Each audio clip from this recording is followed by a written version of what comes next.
Welcome to CinemaAttic, to our weekly Vermouth, week 8. Where's the time gone?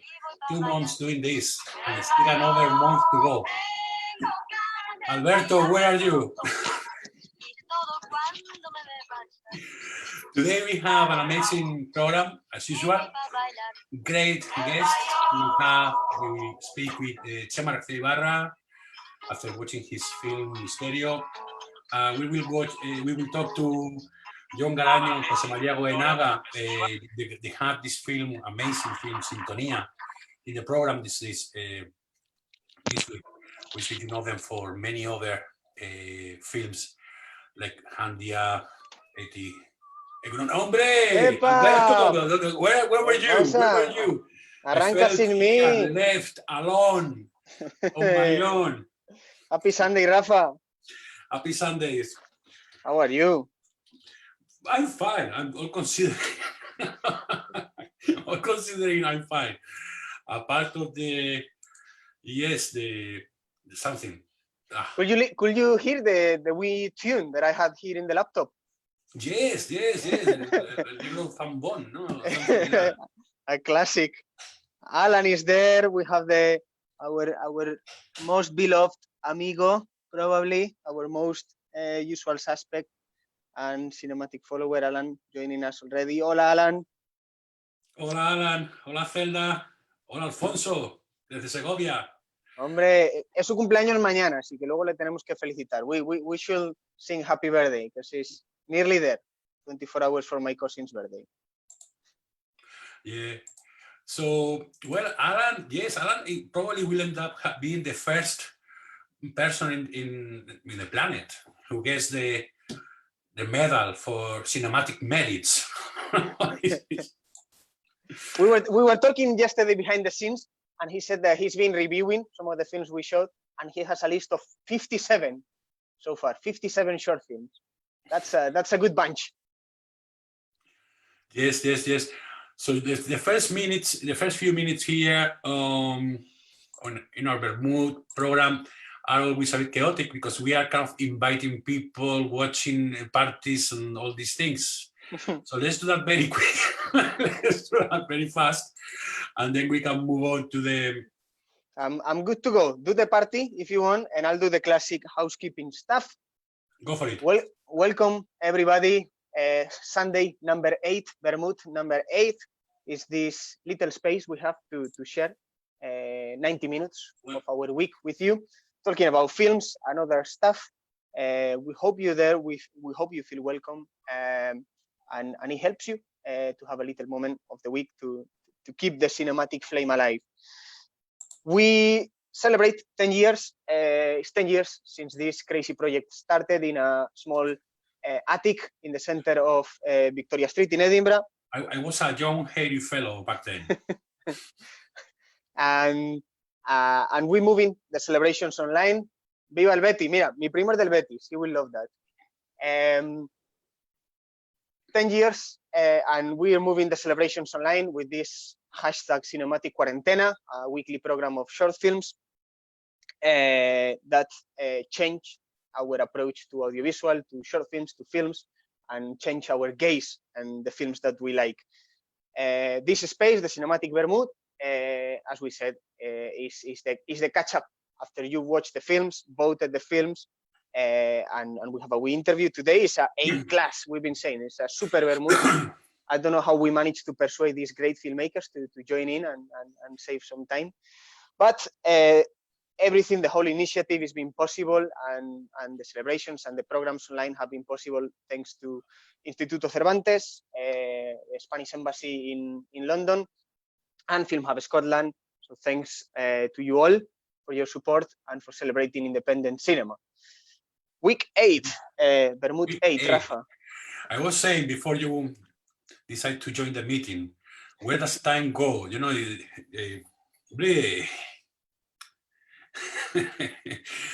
thanking as well our sponsors, Estrella Damm.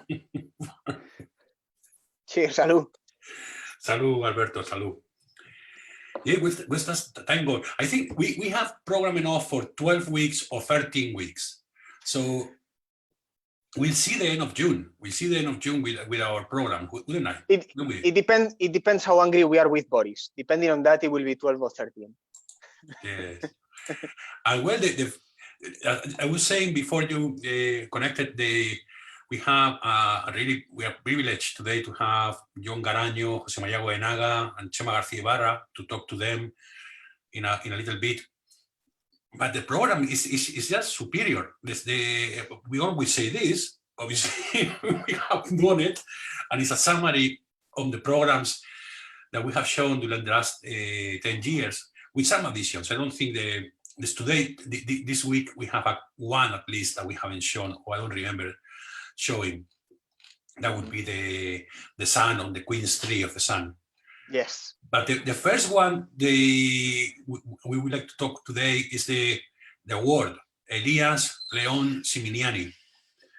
And it's an amazing one because I think the plantel is the same that last week's, isn't it? No, because it's funny because last week we had Pilar Castro in Esteban Crespo's It's Nobody's Fault, and we had Luis Zaera in Como Yo Te Amo, no? Exactly.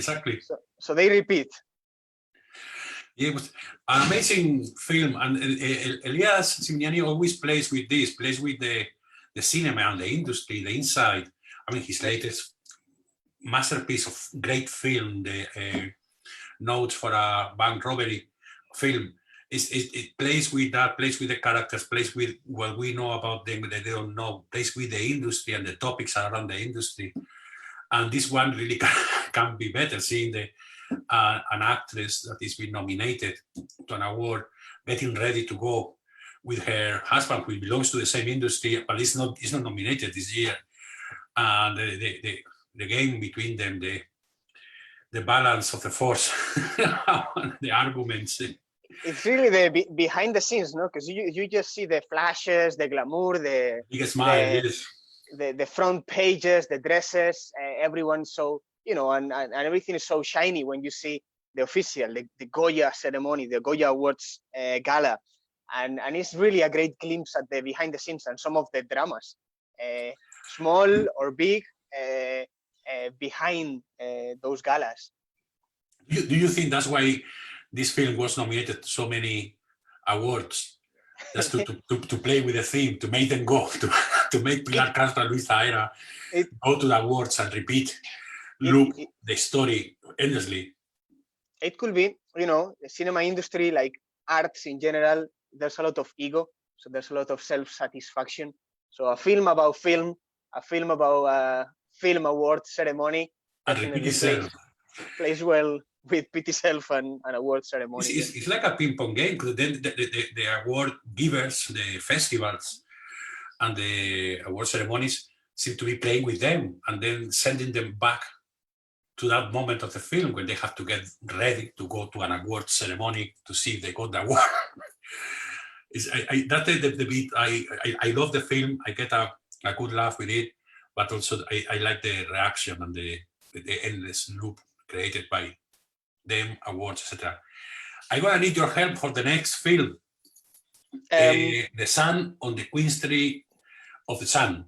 Los Hijos. Who are Los Hijos? Colectivo Los Hijos. Well, they were like, their appearance was, changed radically Spanish cinema. There was this new wave of Spanish cinema, or the other Spanish cinema, and they were right in the middle of that explosion, particularly on the non-fiction side of cinema, that you might argue starts with festivals like Punto de Vista, probably, and Los Hijos have said many times that, as spectators attending the festival, they change the gaze, as we change the gaze with the years here in Scotland with CinemaAttic, that attending Punto de Vista and watching the films of Jonas Mekas or Romero or many other great European auteurs and American auteurs and Asian change their perception of cinema, no?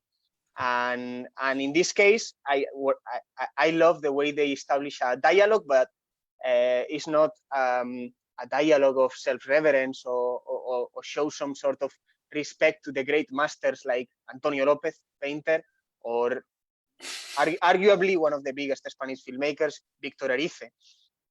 And instead of showing that, honor, respect, they play a great tribute, mocking and kind of killing the darlings, or killing the maestros, and exposing. Victor Erice followed Antonio Lopez in the film The Sun on the Queen's Tree, and what they do is use the film and use the painting itself to expose it to the forces of nature, to sun, to rain, to wind, and it's a comedy. It's like El Premio is really funny, and I wanted to show them together because they are both metacinema comedies, comedies laughing about the codes of how to make a film or how the film industry works. And obviously the exercise. I mean, I really like it. The exercise, the repetition, looking at the same object. It's like it's like Russians dolls, no? A little bit like matryoshkas, or how you call them. It's like, Yes, you uncover one. No, I was going to compare it with this Italian artist that spent his entire life painting the same subject, and then obviously getting a really intimate relationship with it, and being able to see things that most people on a first look wouldn't see. And I think that plays a bit a role here. I think we are about to be assaulted by a beast. Is he That's around? the problem with the live shows. Joy. There are dogs, there are babies. I seen it around. Yeah. So it was Alberto, really... I'm so upset with you, actually. I don't know why I'm talking to you even. Because I was starting saying that we have these guys, great cinema, whatever. But we have To Be a Torero by Inma de Reyes. We had her when we first showed this film in CinemaAttic in an event. We had her joining us, we interviewed her, we talked to her, she talked to the audience. She came back this year again. And why she's not in this program? Why? Well, because I didn't organize it. Exactly. No, it plays really well, and I wanted to show, obviously, there's a mixture of emerging talent like Damia, Serra, or Inma playing with established directors, but I've been spending 2 years telling Inma that she needs to check all the films of Chema Garcia Ibarra because she plays very, very much with domestic elements and sci-fi and low sci-fi as well. So I think she finally managed to see Misterio, but I think her second short film, Vivir Bailando, plays a lot with the films of Ulrich Seidel as well, like Chema does. So I really wanted to show To Be a Torero with one of Chema's because almost not like a master, but like a tip. I keep telling him, you need to watch Chema Garcia Ibarra. Is your cup of tea. It's right up your street. Follow the path of the domestic sci-fi. Because Inma has a project, if I'm not wrong, she has a documentary project, somewhere here in the Central Belt about, is one of the hotspots of envisaging, or how you say, of watching aliens or UFOs. It's here in Scotland, and it's a wee village in the borders, I think, and she's been there filming, and she's preparing a film about that. Inma was developed this short film into a feature. To Be a Torero is currently in development to be a feature film. It's one of those funny cases because obviously it's documentary and you film in a kid and the kid is growing. Like last week with Buenos Días Resistencia and Niñato, no? You're filming a subject that is changing radically as time passes, and that's the beauty of cinema as well, to capture time and the passing of time. Well, you can't get any more intimate than that. We'll absolutely, and we'll see the film once it's done. But yeah, one of the most interesting emerging talent, you could argue, Scottish-Spanish talent, Spanish filmmaker based in Edinburgh. She's a friend, and she's also a great filmmaker. So we try to be unbiased here, but we wanted to include the film. Again, and we said this previously, it's very moving to kind of to follow and to support Inma, because in our first, I remember master classes with Iciar Boyain and with Beli Martinez when they were here. Inma was in the public. She was just studying documentary, and she was already talking as I'm doing this film about a kid who wants to be a torero. And I remember, I don't know if I should say this, but I remember her coming to one of our Escalaramas screenings, the one of Buñuel, the Exterminating Angel, and La Cabina. And she was talking about this finishing to be a torero. And she was really nervous and told me, I wonder if anyone will ever want to see it, to watch it. And then she's been at Aesthetica in Sheffield, Dogfest, and so many other places, even in CinemaAttic. Top festival. Top festival. She made it to CinemaAttic. So yeah, great to see Inma there, kind of competing in a democratic way with films by Los Hijos, by Elias, by Chema, by Jose Mari Goenaga or Jon Garaño. And I'm playing there. I don't know if it's the Buddies and the Friends, but it's one of the most voted films this week. Yes. Well, probably shouldn't say this either. Inviting Inma is great because she's very much loved by her colleagues, her student, people who she studied with in the university, everybody. But yes. So now, another of those films that, Alberto, we have used in several occasions. We show it back in the day. I remember at least when we challenged the whole of Italy to a short film duel that we won, obviously. And we used it as well then. I don't remember what we used. We used this one, we used Time Code, and we used, me voy a Francia. You caught me there. I don't recall the full lineup. No, yes, come on. It was Time Code by Juanjo Jiménez, made in Spain by Coke Riobóo, and Madre. No, it wasn't Madre. It was the short film before Madre. Madre. Yeah. Quite right. Yeah. Yes. And we won. We won, guys. That's for you. We didn't know, and maybe wondering. We won. Italy didn't have a chance. Yeah, I think probably made in Spain with Asier Altuna's Selatrovke. It's been one of the short films that we use the most in different retrospectives or programs or themes in the last 2 years, probably. I remember showing it with an animation program and showing it in the Spain versus Italy, and now here. So it's still fresh in mind, but gosh, it works. Yes. It's like I would say carnival, no? Or here pantomime. It says take all the topics, take all the things, and make a laugh, make a joke out of absolutely everything. And it managed to get that feeling. It finally laughs about the church, laughs about the folklorics, laughs about the authorities, laughs about the topics of the beach, of the tourists. No one survives. The migrant crisis, flamenco shows, bullfighting, the king, the monarchy. It kills everything. It kills absolutely everything, and it's a special filmmaker as well for us because Coke Riobóo, when the previous team from CinemaAttic started, I remember it was probably the first guest they invited to the old, but it's still there, the Roxy Assembly here, and Coke came and gave a workshop and presented, I think it was El Viaje de Said that went to win the Goya Award.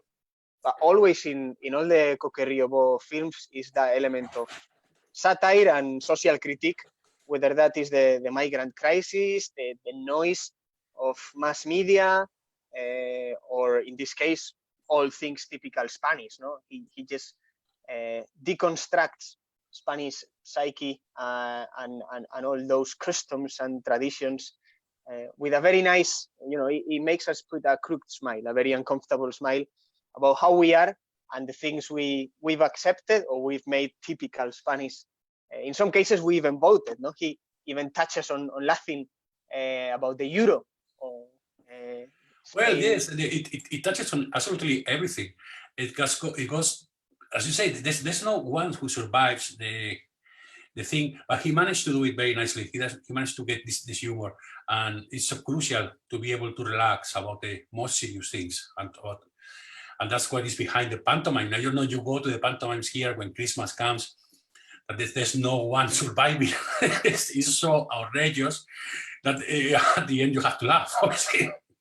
Yeah, it's reality. It's like a sperpento. You're just putting a mirror and letting Spain reflect. And yes, there are some sort of deformation, but it's how slight deformation, but that's how reality is. And about laughing, I mean, one thing that we are doing is behaving, Alberto, you and I, because normally it's not the first time, it hasn't been only once that I speak with someone after our events and they say, listen, I love your cinema, I love your films, I didn't know anything about short films and I'm starting to enjoy them. But what I like the most is your shows and your arguments live on that. I think one of the best we had was with the next film, Damia Serra, Azotea. Yeah. We got a dodgy copy. And then the film was going well, and all of a sudden there was a problem with the sound that lasted maybe the subtitles, and I had to go live and start to make like jokes and chistes. I think 8 seconds or something like that of the film. The sound was a bit dodgy. It wasn't our fault. we got the copy as we got it, and you were live. You were telling me, stop it. I said, we don't stop the fucking film. We let it go, and people sure can make up what happened there because there's not really much dialogue. And at the end, we have most people looking at us arguing than looking at the film. Yeah, it's the so-called third act that many people come to see, and yes, it's very shameful, or we should feel ashamed, but some people come actually for the third act. Well, the thing is completely involuntarily happens, and we got people to tell us all sorts of things. No, like we were like more common ways, or that we should have a show, live show. Yes, someone said festival. So we could do it this year, Alberto. We could do it this year because there's going to be a shortage of shows in the Edinburgh Festival. So we could organize it, I don't know, somewhere. We could do an online quarrel. Yeah, we could. Up on the Roof is an amazing film that goes straight to the bone of when it's fighting discrimination. And it portrays a group of kids on that teenage kids, young lads thing, and jump into a rooftop to see some, I don't know if it's a foreigner or a girl sunbathing topless. But she's not the only person who is in a roof sunbathing naked. And the looks with the prismáticos, I don't know how to call it, or they go from one to the other, from a female body to a male body, to the reactions of different guys, and the acceptance of their sexuality, or not even that, it's one step before accepting the sexuality. It's starting to confront the sexuality. And it's a beautiful one. I'm sure it will bring so much comfort to those people that grew up in a less permissive society, and they have to hide their real inclinations or the real sexuality for fear of what society or it will get, or well, even being illegal not so long ago. It's an amazing film, so well done. Short film is the best. Short film is the best. If you have it clear and you know how to say it, you don't need 2 hours or an hour and a half or even an hour. You need 12 minutes. You do it. The film is finished, and there's nothing else that needs to be said. Yeah, something I like is the ambiguity, complexity. Nothing is clear. Yes, there are so many possible routes in the end, so many possible answers, but there's no one clear. And for me, it's also there's a lot of meta cinema in this film, because obviously you cannot not think of the Rear Window and Alfred Hitchcock and that new route, the act of seeing, the act of looking. That is also present in other films in this program, like To Be a Torero, The Gaze of the Kid. And it's really how important is representation and how important is to to see some things at a specific age in order to accept yourself or change some of the social values you've been imposed. Peer pressure, youth, a hot Catalan summer, all those things there. But this guy, Damia, plays very well with those elements. Absolutely.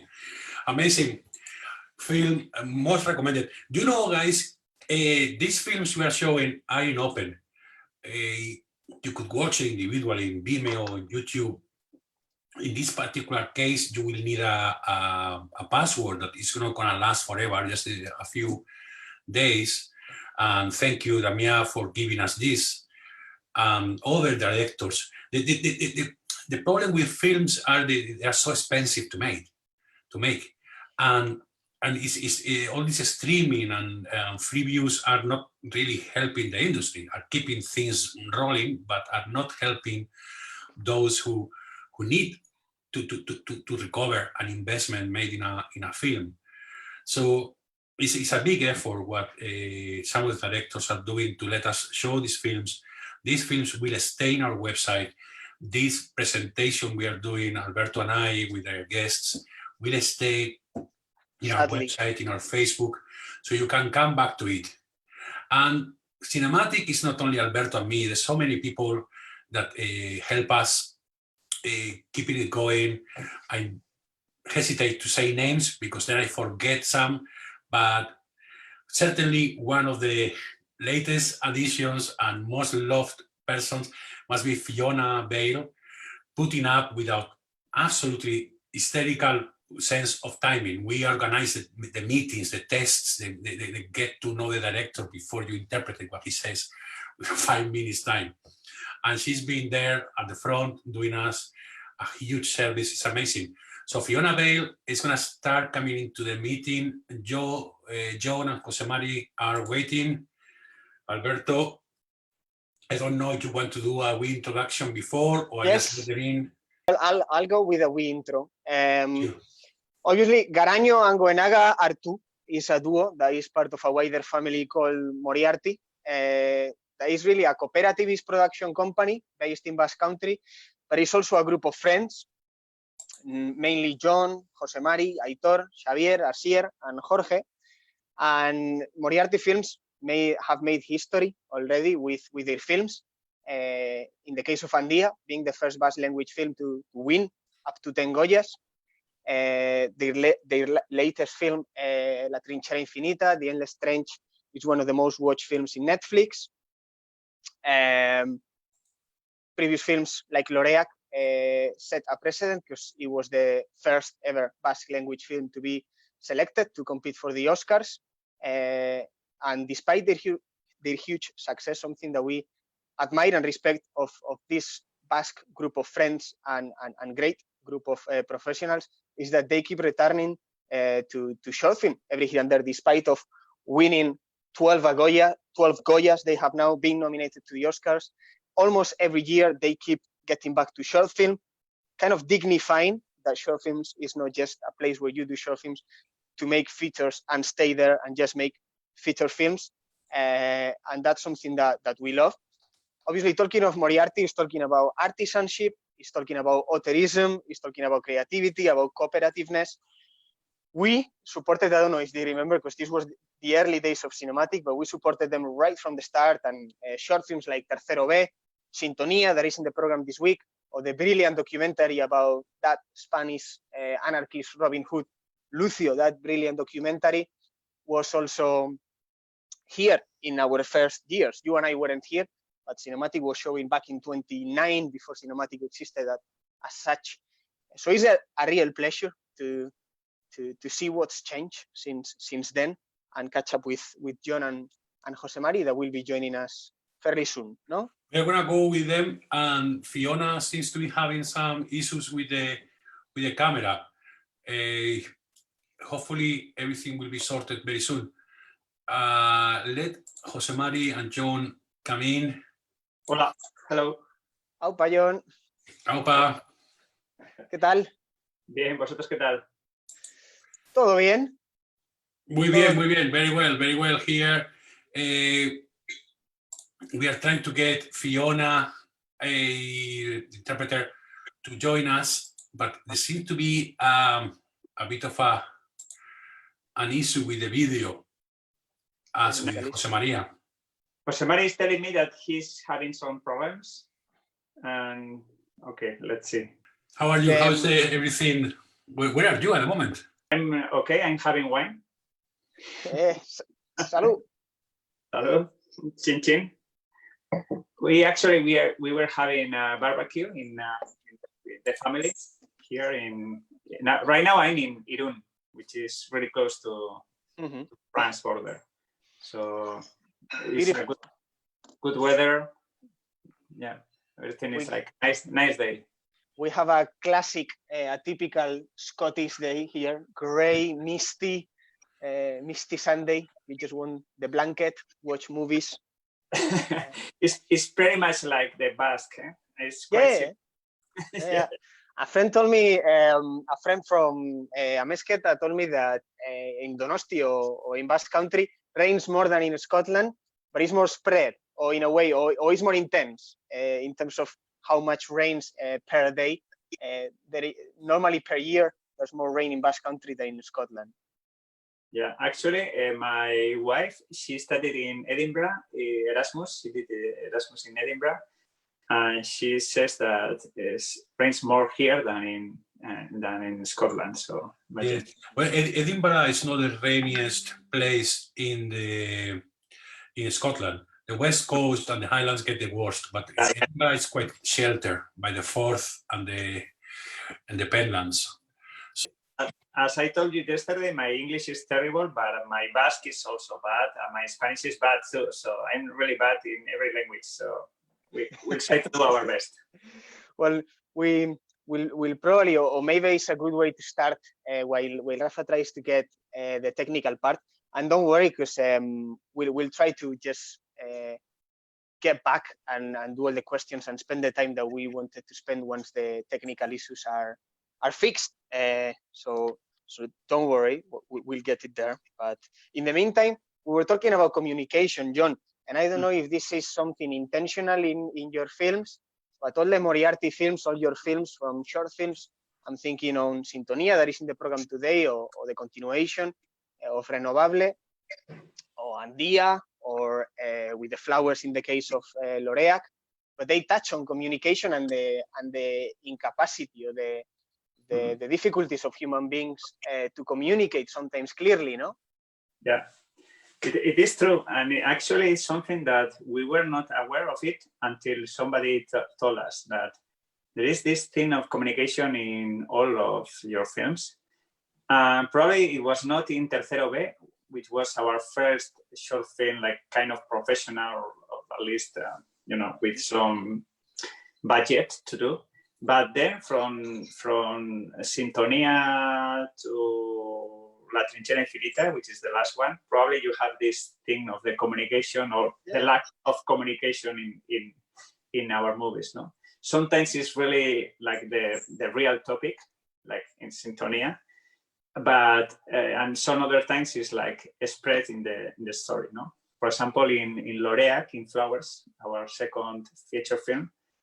For us was really important, this thing of the communication and how difficult it is sometimes to tell what you think or you feel to someone, no? And you use the flowers to communicate, no? In that particular case of Flowers, we have like 3 characters who were living they were working in kind of capsules, like one of them was working in a freeway. No? Yeah, the other one was working in a crane, the other one and they were like, all of them were like in this small box, so I don't know how you call it. So the bubble, bubble, that's it.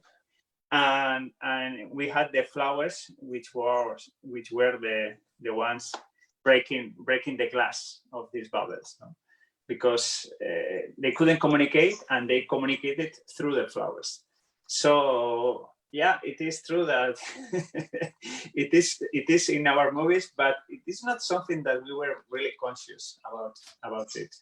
So it's you when you write, and then when you are doing the film, sometimes you don't know how much it is under your control. I mean, that sometimes it's something it is in your mind, and it is something that it worries us, but then you realize that it worries you more than what you think, because it's always present in your films. No, I don't know. It's curious. Yes. There is obviously in a more satiric way, almost comedy way, with Vaya Semanita in those days, you will make jokes of something specific of Basques, but that is obviously common to all humankind and is universal. There is that element of. I for example, something really funny that happened with us with our first feature movie, which was for 80 days, Laro Egunean, en 80 días, 80 Egunean in Spanish, I don't know how to call it. And the thing is that when we did the film, we thought that it was a very Basque movie, that it was going to be difficult to understand out of the Basque country. Not for the language, but for the universe of the movie. And then the film was internationally premiered in Karlovy Vary in the Czech Republic, and it was nice the reaction of the audience, because they were telling us that it was a really Czech movie, that it was really Czech. Then we were showing the movie in Germany, in Hamburg, and they were telling us that it was like really German movie. And then we were showing in some other places, and they were telling us that it's from this place. So what you think that is really local, it's not universal, then becomes to be. It becomes, and the lack of communication is there in all cultures. And then we have people like Fiona, who just joined. I can hear now finally. Sorry about that. Excellent. Thank you. To help us with that. Jon, we were saying about the communication and the fact of being able to communicate or miscommunicate in your films, but that problem doesn't seem to exist in Moriarty. I mean, these 5 guys who joined 20 years ago, or the best part of this century so far, yes, and managed to be in one piece together and in crescendo, making films that are more ambitious, bigger, and getting farther. How do you do that? Are you the last chance for this planet? It is true that it is very important to communicate between us. I mean, it's really because we've been working for almost 20 years, as you say, from 2000 actually, so 20 years. The first year, like a kind of a association or like a group of friends, and then we creamos, o sea, we set up, that's it. We set up a production company in 2001. So since then, we've been working together, and we've been directing together too. I mean, so that means that we have to discuss and we have to communicate a lot, and also means that we fight a lot. We have like many really hard discussions, but we have like a kind of the same vision of movies and what is important about the film. I mean, we establish what is important for us in one movie, and then from there we start the discussion. And we've been like this for so many years that now probably we don't know how to do it in some other way. For us, this is our way, and if they tell me now you have to direct it alone by yourself, probably I would say I don't want to do it. I prefer to do it with my friends, with Jose Mari or Aitor. And it works because we know very much each other. We know, how all of us. I mean, how is Jose Mari and how is Aitor. And also we have like, that he's good in this thing and he is bad in this thing, and we can like complement each other. Mm-hmm. So right now it's like we feel comfortable that way, and probably will follow that way. For many people it's like strange, because the first movie we did, it was directed by Jose Mari and me. The second one the same. Jose Mari and me, we were directing, and then the third one, Aitor and me were directing. But Jose Mari was also in the team, and people was like, "But why did you change?" Because flowers work like really well in the international festivals and everything, and we have to explain it. But now it's like La Trinchera Infinita, the Endless Trench. We directed with 3 of us, so it's getting more and more complicated. But for us, it's natural. Probably this thing of directing 3 together is the first and the last one, probably, because 3 is too much. But we'll be collaborating. Yeah. Yeah. Fiona, do you approve the English, Jon's English? It's fantastic. Yes, I'm very impressed. No, but thank you anyway. It's not. Jon, this is not the worst case I've heard by far. I don't want to say names because it's quite close to you guys. But Okay. I know of this couple who made this film that actually made it to the festivals and went out. Finishing the editing and finishing the film, they decided to move from where they were living to another city in Spain, much closer to his family, to his parents. When I interviewed the director, I had to be like with cotton boots touching on that subject. I can imagine. No, it's sometimes this thing of working with another one, like in this directing a movie, it's like a big responsibility, and sometimes you absolutely hate your partner. I mean, you want to kill him, like literally. You don't want him to be in this planet. You want him out of this planet. You want him like, But some other times, then you realize that maybe he's right and you were wrong, and these kind of things. And so many times happened to us, like in the shooting, I was defending one idea and the other one was defending the other. And then you are in the editing room and I was defending his idea and he was defending my idea, and these kind of things. So, well, it seems like a level of empathy, obviously. Of course. We spent a lot of time together. So this thing of being all the time together and speaking about movies and life and whatever, at the end is like, makes everything much easier. I mean, it's like, because you know him very well. I mean, and he knows you very well. And that is very important. I mean, I'm co-directing, but I'm co-directing with Aitor and Jose Mari. I couldn't co-direct with some other director. I mean, it's not that easy to co-direct. It has to be, there's a previous job before directing with another one. You need to know him to co-direct. So, yeah. And obviously we know each other. We've been like 20 years, and 20 years is like a lot of time. I can imagine, and we were, I think, last week talking with Adrián Or, we were talking about this thing, obviously, of, I think it was Jonas Mekas, who said that filming is like living twice, and sometimes it can be like a very isolated process, but living twice with your friends in both experiences, it must be very rewarding and intense as well. Yes, absolutely, definitely. I agree totally with this phrase. Yeah, it's true. Alberto, I think I was going to get into this question. When you go, from Sintonía to La Trinchera Infinita, the Endless Trench, it's been a few years, a few discussions, everything. But you seem to have this kind of upline. How are your films working outside? Not only Euskadi, but outside the Spanish market. They are doing okay. Especially now with the Endless Trench, we had this.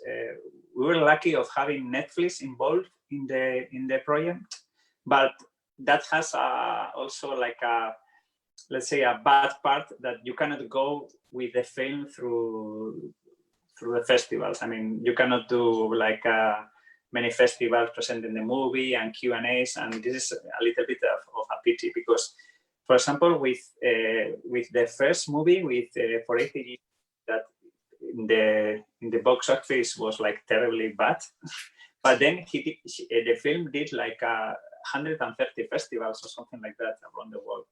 And still, they are asking us for the movie, and we go there and we talk about the movie, and it is nice. Then with flowers, the same thing. We have like many festivals around the world, and with Andia, Giant, the same. So this thing of that you think that you are doing a movie that is not going to be understood outside of the Basque country. First, because it's in Basque language, not the case of the Endless Trench, but the previous 3 were in Basque language. It is not true. I mean, people in the festivals, they don't care about the language. They don't care if it is in Spanish or if it is in Basque language. So, and sometimes they appreciate it too, because they know that this language that is kind of how can I say it? I mean, universal, yes.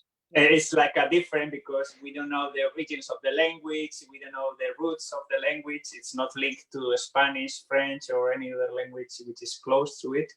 So there is some people interested in the language by itself, and they go to the festivals just because of the language, because they hear about that it's a language in Basque and say, okay, I want to see this movie. So sometimes it can't help you the language, no. Yeah, we think that they did like really, like really good traveling around the world, all the movies. So we are happy with it. The natural journey that obviously goes from short film to maybe more critically acclaimed films that did really well in festivals, to then obviously with La Trinchera Infinita going to mass audiences, obviously being able in Netflix, but having cast like Antonio de la Torre, Belén Cuesta. Where is this going? Jon, are you going for more ambition, going to reach more audiences, going international, going back to more personal? Or... Well, we don't know. We are more like guided by the story itself. I mean, sometimes it's like we have this story. We think that we have to try to do a film about this thing, this topic, this story, this character, this whatever. And this is for us the guide. I mean, and probably right now we have like different ideas, and none of them are like really big movies. They are more like kind of flowers and Laroy and Goenaga for 80 days type of movie. Mm-hmm. But you never know, because it doesn't depend only in you. I mean, sometimes it's like you need a lot of money to film. So, yeah. So we want to do something, but sometimes there is someone who tells you, okay, maybe you'll do that, but before that you have to do this other thing. So we are in this process. We don't know right now what is going to be next. But for us, it is always important to believe in the project, in the idea. I mean, it doesn't matter if it's like a short film with not very much budget, or a movie like The Endless Trench, which has like a more budget and big stars in Spain. No?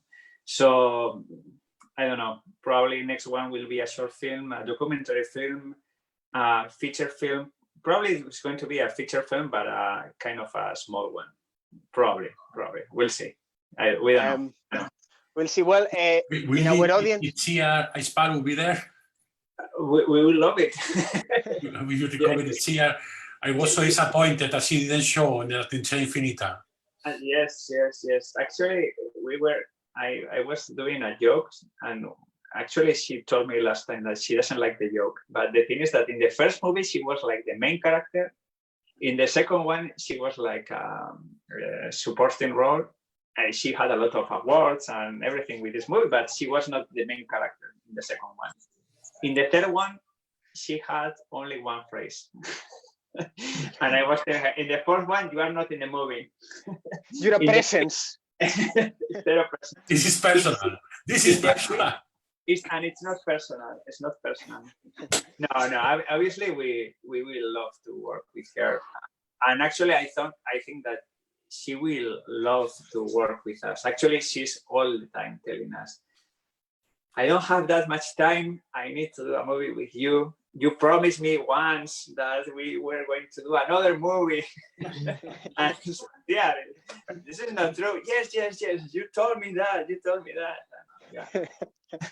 Yes, and it's something, John, that we admire and love from you, from Moriarty, that sometimes, no, or some people just defend that short film is a means to make feature films. It's a pitch for telling a story, and then once you are in feature films, you just make feature films because there's no money and there's no point on doing short films. And something that we see from Moriarty is that you go from documentary to fiction feature to fiction short film, and every year almost. This is because of that, what I told you before, that for us it's not that important the format, the genre. It's more like the idea. And sometimes you have like a story which is like 10 minutes story, 10 minutes film, but we think that it deserves it. I mean, that we have to do a film about this idea of 10 minutes or 15 minutes or 20 minutes. And sometimes you think that it has to be a documentary film because you have one character which is unique. And then if you do it, a documentary is going to be better than a fiction movie. And some other times you think that you have to do it a fiction. So it's like the story is telling you what to do. I mean, it's like you have to do this thing or this other thing or this other thing. So yeah, it's true. And our idea is to keep this way. I mean, to keep working like doing short films and feature films, documentaries and fiction films, and mixing everything. Yeah. Mm-hmm. But there is obviously, I don't know if there is a pressure or an expectation once you get to win 12 Goyas, work with this huge cast. There is a logic of the market or the industry that says, just put all your energies into the next film to make money. What is the point of coming back to short film? No, because this is, we have like this romantic idea of filmmaking too. I mean, probably this is important in our philosophy. Obviously, we need to eat, and we like to do like movies that they will give us money and you know, I don't know, money and whatever. But some of the times it's like, okay, we have time to do this film, which probably is not going to be like broadcast in the very important venues, but we think that we have to do it, and that's why we do it. I mean, sometimes when we are doing these short films, it's like, why are we doing this? No, in the process of doing it, so it's like you have like some doubts on. Probably it's better, it's easier, and it's healthier, and it's, you know, to do only fiction movies. But nah, I don't know. It's not everything about money. It's like no, and we love that obviously, because sometimes it feels like we're all moving with the tide, you know, the market tide, and it's great to have some people like you celebrating still the romantic side or the art side of filmmaking. When Koldo was here with Oreña for the Edinburgh Film Festival last year, he was saying that there was something immediate as well. That sometimes you write a project and it takes 2, 3, 4, 5 years to make it happen. And there was something that he needed to project quick, fast before, you know, kind of in a more immediate way. And hence, you know, this balance between short film and feature. Yeah, and it's true, obviously, because when you do like a feature film, it's like I mean, a short film, you can do it with your friends, or you can do it with a smaller crew, and you can do it in 4 or 5 days, 3 days, 2 days, sometimes 1 day. I mean, it's easier to do it, and you don't have this pressure of the industry, and it's like you do it, and whatever it is, it is. But if you do a feature film, then suddenly it's like many people like wants to be there. No, I mean, so you have to fight a lot. It's a very different way of working. I mean, So this freedom of doing a short film is something that also you appreciate. You can do whatever you want. You can be experimental. You can make a movie, I don't know, only with people talking. No, you can do whatever you want. Yeah. And when you are doing fiction, it's not that simple. I mean, it's not that easy. It's complicated. So yeah, it's and you feel the pressure too. Much more pressure when you are filming a feature film. At least me. I mean, and that's probably why we celebrate so much, not only but mostly short films here in CinemaAttic. In a way, there's something romantic, I guess, but immediate, raw, honest that we love about short films. And I don't know, Jon, if being in a different part of Spain or the world would have been different without. And I would like to talk a little bit about this thing called kimuak. I don't know, for you as filmmakers, maybe it's a big question or it's hard to say. Back in the day when you do Sintonia or when you're starting, how kimuak have influenced your career? It was really, really important. I mean, because with kimuak, suddenly we could see that our films were traveling around the world. And they were selected in festivals in, I don't know, Cape Town and in El Salvador and in Beijing, no? And then we were awarded in those festivals, and you feel like, well, you are doing something that is not only for your friends, no? You are doing a short film which could be understood in any place. And actually, we have like I think we have like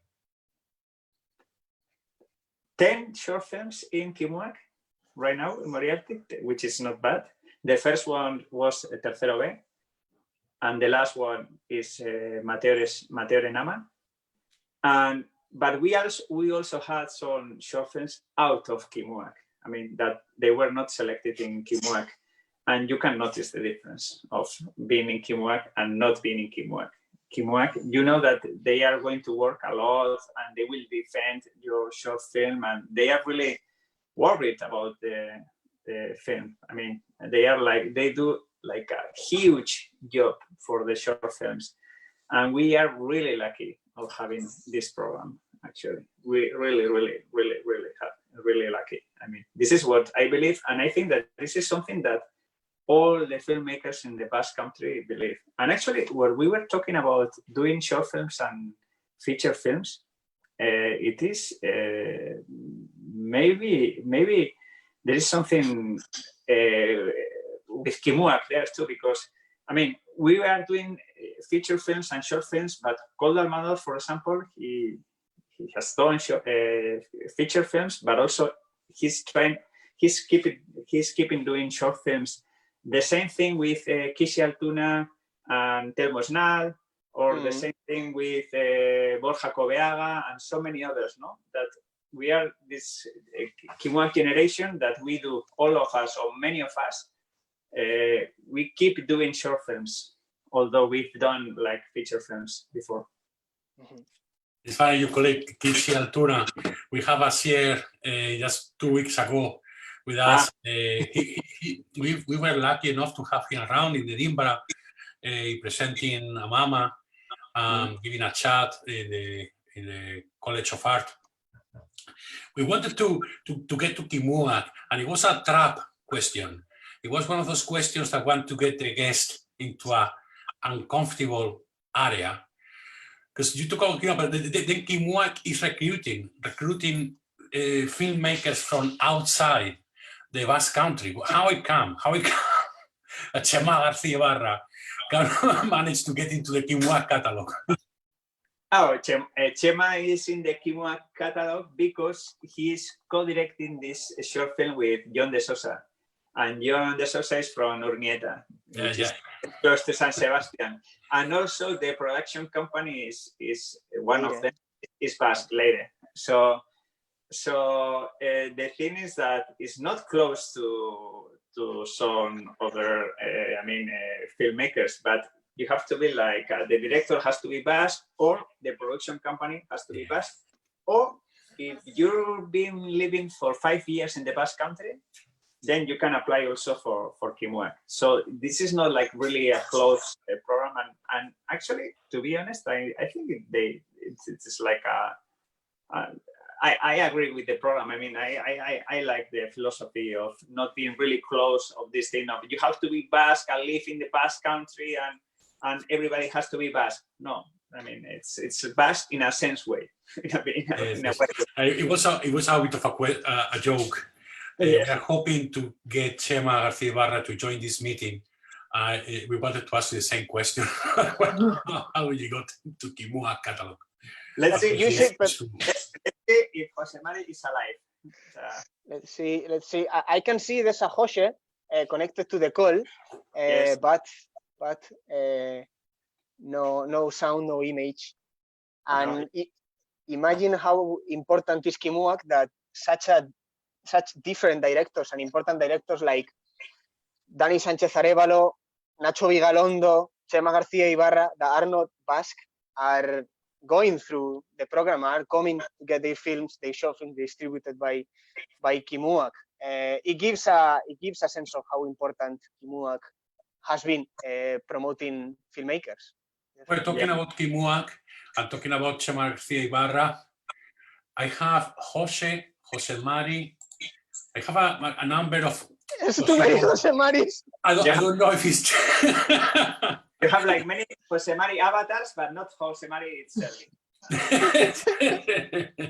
Virtual world has its pros and cons. So some people were saying, John, just a while ago, that it's making so exciting the Zoom, the Vermouth today, because you don't know if they're gonna come in or not. There is an element of mystery there. Are they gonna make it? Yeah. Okay. John, the reason I asked you earlier about the how these films work out outside Spain, the Spanish market, was because we have this, Samuel Alarcón, because he has this amazing radio show, and we were talking about with him, I think the second Vermouth we did, on a number of people in the cinema industry in Spain, let's call it like that, cinema industry in Spain, that are really more ambitious, that are really in synchrony with what's going on independently out of borders. I mean, we got an Oscar winner from South Korea. We got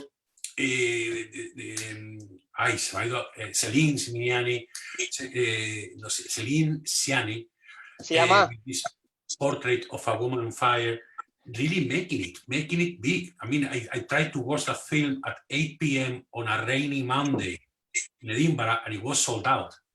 And it lasted like 2-3 weeks for a foreign film with subtitles. That was amazing. And is that something that you hope, or you see, or is there a way you can tap into that, like quality cinema from around the world, all of a sudden can access the bigger audience? Okay, you always try and you want to do it. I mean, to get to the bigger audiences, but it's not that easy. I mean, for example, now we can check it with Netflix, the last one, The Endless Trench, that it was like a big hit in Spain when it was, in the platform. And you could see that at the beginning it has no relevance in some other countries, but then suddenly you have like in some countries like Argentina, Chile, Mexico, it was becoming more and more popular. So you don't know this, and in Turkey, for example too, and it's like you don't know how it works. I mean, maybe it's like with these particular movies you were talking about. Probably it's because they were in Cannes and they had like a really good critics, and everybody was talking like in a very positive way of them, and then obviously you have like the interest of the how you call it, like a cinephilia audiences, or I don't know how you call it. But some other times it's like maybe you have a character, an actor that people is known in one particular country, and because of that, you have like some audiences, and some other times you have like Jose Mari. Hello. We've been hacked. We've been hacked. Oh, Does anyone know this guy? I don't know what happened. Sorry. I've been trying for a half an hour and I couldn't do anything. I tried in my mobile phone. I tried in the laptop, but there was no answer. I was watching you, but I didn't hear anything. Sorry. Yes, I could see you trying again and again and again. And if you could see my desktop, I have, as I said, two Joses, one Jose Mari, and then Chema, but I don't know who is who. I'm everybody. Well, Jon was talking about how much he's looking forward to just go solo and never talk to any human being again. What can you add to that? You mean now with all this coronavirus and everything? No, before that. Before that, yeah. That you wanted to direct on your own. Yes. Oh, okay. Yeah, I don't know. Sometimes you know we quarrel. We are quarreling all the day, but it's always we know how we work together, and sometimes you are like a little bit scared to try another way of working.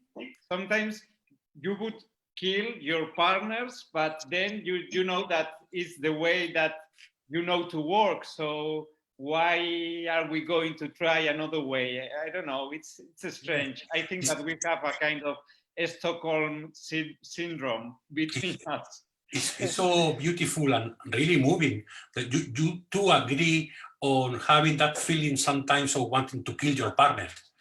Yes, it's very moving. It's something that happens over here as well.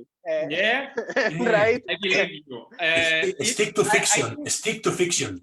Yeah, I think that when you are in a creative work, sometimes it's very difficult because each one of us, everyone has his own vision, so it's very difficult to make them together. But on the other hand, we've been working like for 20 years, so we have get used to each other, and I think that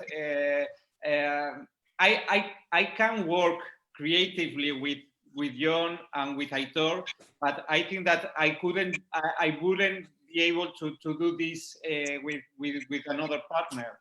I said exactly the same thing, Jose Mari. So okay, yes, I think that we've been working together for so long that I think that now we have the same speech, everyone. We should do like some of those love TV shows that ask couples, what is the favorite dessert of your partner? And probably you know all the answers. The other day we had like a Q&A, a virtual Q&A in Instagram, and then they were asking us about our favorite films, and we started to say the favorite films of the other. And we were right. So yeah, and someone has been trying to do that with Alberto and me, but we refused. Jose Maria, I'm Rafael, the other part of CinemaAttic, and Fiona Bale. Fiona Bale is an interpreter, and she's here to help us. If you so I can speak in Spanish. Yes. Okay. Está bien, because I'm feeling that I've lost very much in English. So it's a long time without speaking in English, and it's quite hard for me. Jose, you studied here in Manchester as well, or in Leeds? Yeah. Or... Well, I was in Manchester for 4 months and a half in a kind of in a small Erasmus. In 1999, a year before meeting Jon and the other partners of Moriarty in 1999 too. So it was months before I was in Manchester. Before everything happened, I have here one thing. I don't know if it might be familiar with you guys. Yeah. This is a book. When we were in Tabacalera, Very, very kindly, Jose gave us this book that we used a lot, and we get back to it. And there is here a guy called Jose Mari Goenaga saying something like, there must be something, there was obviously a debate about 3 generations of Basque filmmakers, and you were saying something like our generation didn't do something like the generation of the 90s. We haven't had features yet. We had short film successes, but something like we haven't exploited yet at feature film level. So can we say that today with Telmo Esnal, Asier Altuna, Koldo Almandoz? I think that the situation have changed. I mean, this was, I think, in 2014. It was just 1 or 2 months before we released Loreac, so Flowers. So I think that since then till now, Koldo Almandoz has directed 2 long feature films, Sipo Fantasma Noreña, Telmo Esnal has been with Danza, Kishi Altuna with Amama, we've been with Andia, and now La Trinchera Infinita. So I think that maybe the landscape nowadays is different. I think we have a long way to do. We have still a long journey, but I think that we are taking steps. So I don't know if I am explaining very well myself in English. But yeah, yes, no. I get, and I think it has changed. Obviously, with Loreac, things change. With Aupa Cheveste, things start to change, and it seems like today this statement will be seen in a different way. But before you came in as well, we were talking with Jon about the importance of Kimuak in your careers, in your films, in Moriarty, and in particular an element that I think is important. We were talking as well about market and the industry pressure sometimes, and in this case, the public element of Kimuak. I'm interested how important it is to have public funded initiatives like Kimuak to support arts and film in this case. Yes. I think that Kimuak is one of the best ways that a government can use to support the talent.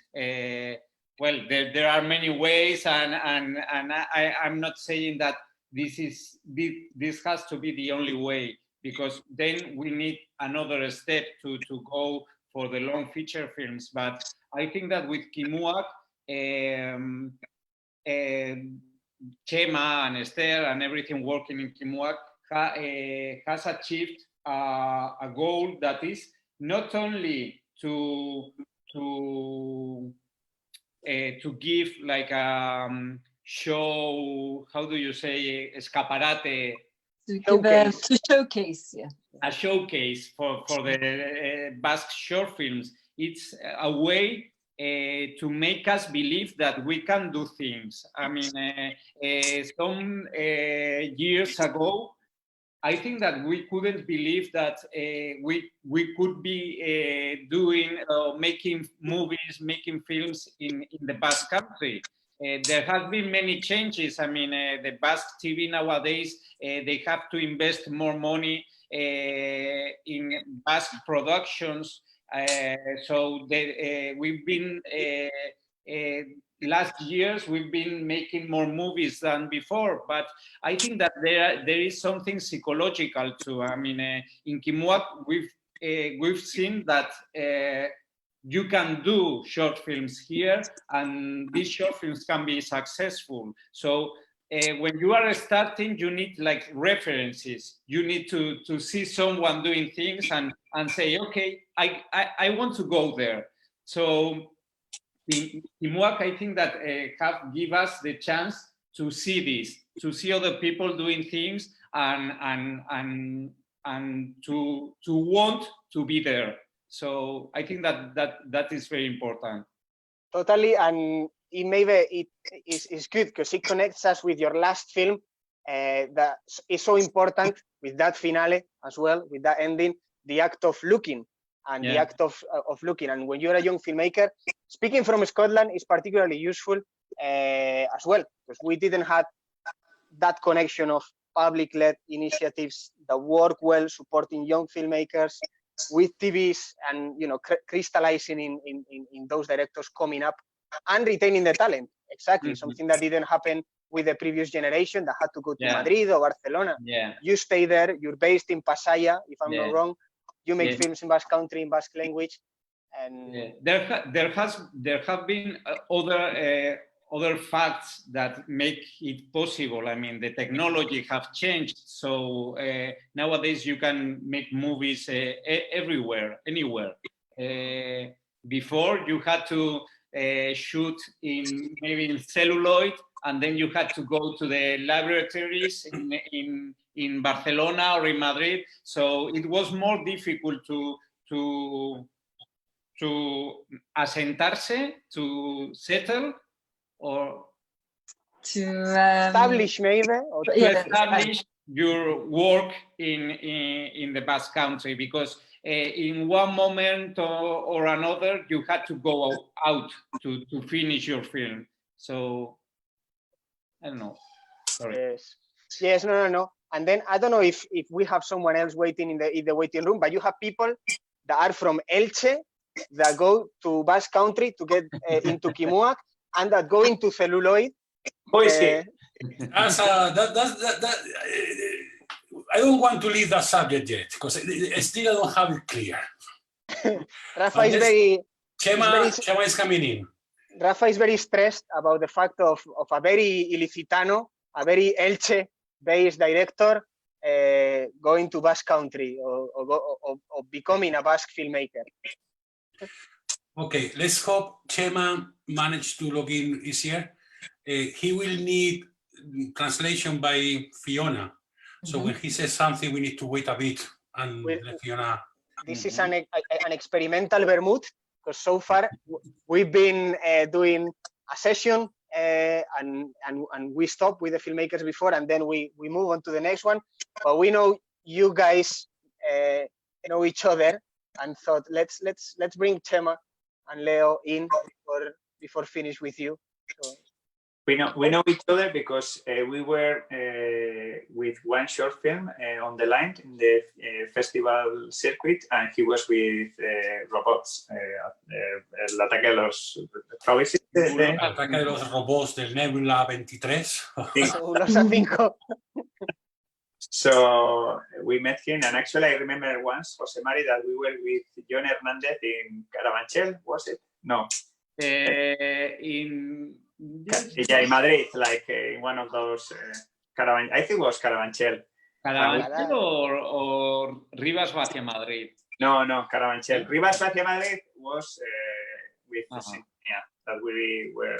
I don't know. Now you remember in Rivas hacia Madrid. But no, in Carabanchel was with Chema and Jone, and we spent we had one beer and then another one and then another one, and at the end we had quite too many beers, and we know him from there. From that night. That was 2008, I think. Maybe 2008. And if I'm not wrong, you were sharing Kimuak this year as well, with Matere, Nama, and Leyenda Dorada. Yes. But this has been the connections are very strange sometimes, because Leyenda Dorada has been produced by Leire Apellaniz and John de Sosa, I think. And we know Leire Apellaniz because she studied with us in Sarobe in the film school. So we know her since this period, since 1999. And then John de Sosa, we met him for the first time. He was a very young student when we were shooting Tercero B, the short film, and he was helping us in that short film. And then he went out and was studying in Madrid. Then he went to Berlin. So and then on the other hand, we knew Chema for the reason Jon has said, and all them came together. So it's strange. The connections are very strange sometimes. It's a small family at the end of the day. Yeah. I think Chema is having some issues as well, Rafa. Yes. I am not the only one. As we had 2 Jose Maris and Joses and 3, now we have 2 Chema Garcia Ibarra. Yes. Yeah, I think he's gonna try from the mobile phone. So probably he's going to be here like in 25 minutes or 35. Something like that. Beer. Just another Sunday. Yesterday they were having they were in a wedding. Somebody, you don't know that? No. Yes, a virtual wedding. But who was in a wedding? Chema and Leo. Chema and Leo. A virtual wedding. Wow, that sounds good. So it's like a new thing. I guess you throw the flowers against the camera or something. And the rice. Well, I don't know if the rice is something that it's done everywhere. Yes. Okay. Yes, you can see it in the movies. Okay. I believe the wedding was cancelled just because the quarantine. And they were just having like in the day it was supposed to happen, all the guests and family were joining to cheer the bride and groom up. I think that was the case. yes, it was the case, but they were in front of the computer drinking wine, and it was like not like a meeting like this. Like no, they were. I think they were having a party. I could see in Leo's eyes. It feels to me, guys, like this is the closest experience to a Vermouth we had so far, because in previous weeks it's been structured and someone comes in, someone leaves, and it's a bit, there's like a structure. And I wouldn't like these good people. You lying to them. We haven't had a structure ever in the last 10 years. No, but and every time we try, it was a disaster. So we decided not to try ever again.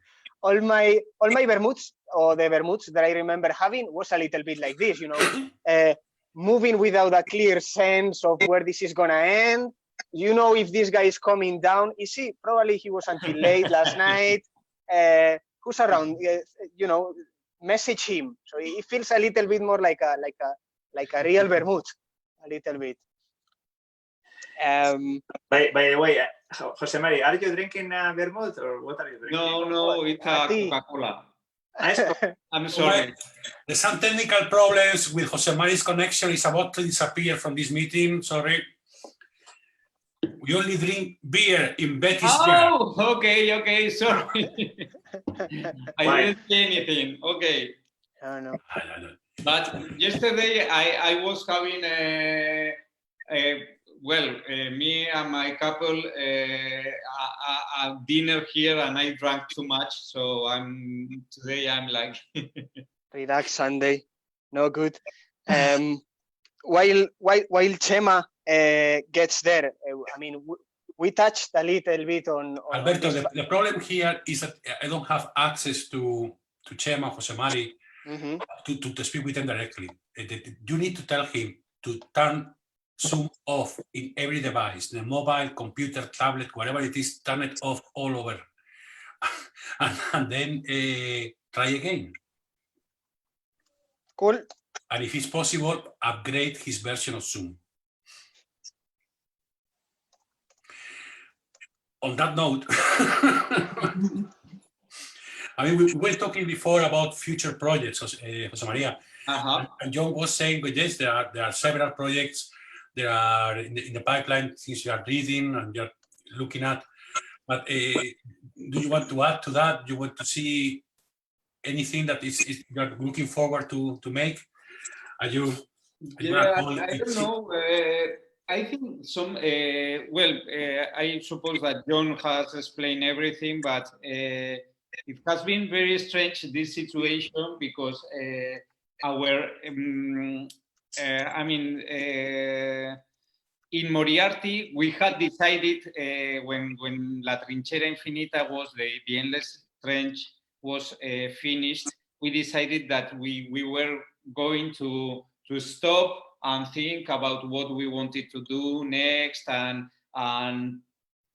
then this situation, this hard situation, has like a good point for us, because we were going to be like in our bubbles thinking about what to do next.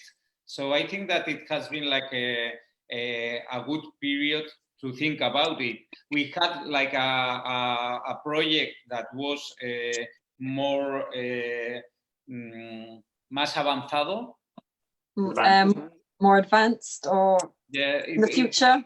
It was like we had like a screenplay written, and it's in another step. But then we have had like the time. We had the time to think about other ideas. We had like in a wardrobe, so we had taken them and think about them. And I've been writing about an idea.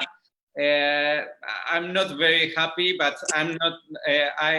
It's something usual in me. I'm not happy with what I write. So let's see in the future if these ideas that has born in the quarantine go ahead or not, but let's see. Yes. And sorry, Jose Mari, yeah. And it's a funny dynamic, obviously, that has become famous, so everyone asks how you manage to do it. And I wonder, with the new reality, how you manage. Is it different? It affects. It just you know how to use Zoom, and like us. Yeah, we use Skype. We are. That's it. Yeah. But then, I mean, when we start writing a project, we usually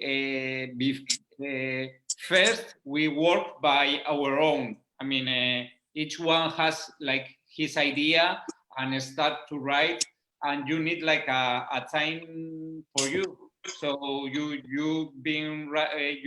write something, and then you start to share it, and then you start to give it to Jon or to Aitor and say, okay, do with it whatever you want, and give me back something new or something different. So so that's the way we've been working. It's true that it is different in each project. I mean, some projects, for instance, Andia had like a really long way in the screenplay. I mean, there was an idea that for an animated long feature film, and then we took it. It was written by another one, by Andoni de Carlos. Another one, I mean, by someone that is not from Moriarty.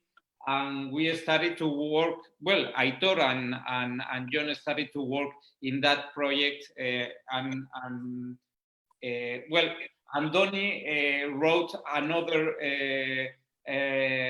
screenplay, this time for a real fiction. I mean, not an animated long feature film, but a real image fiction.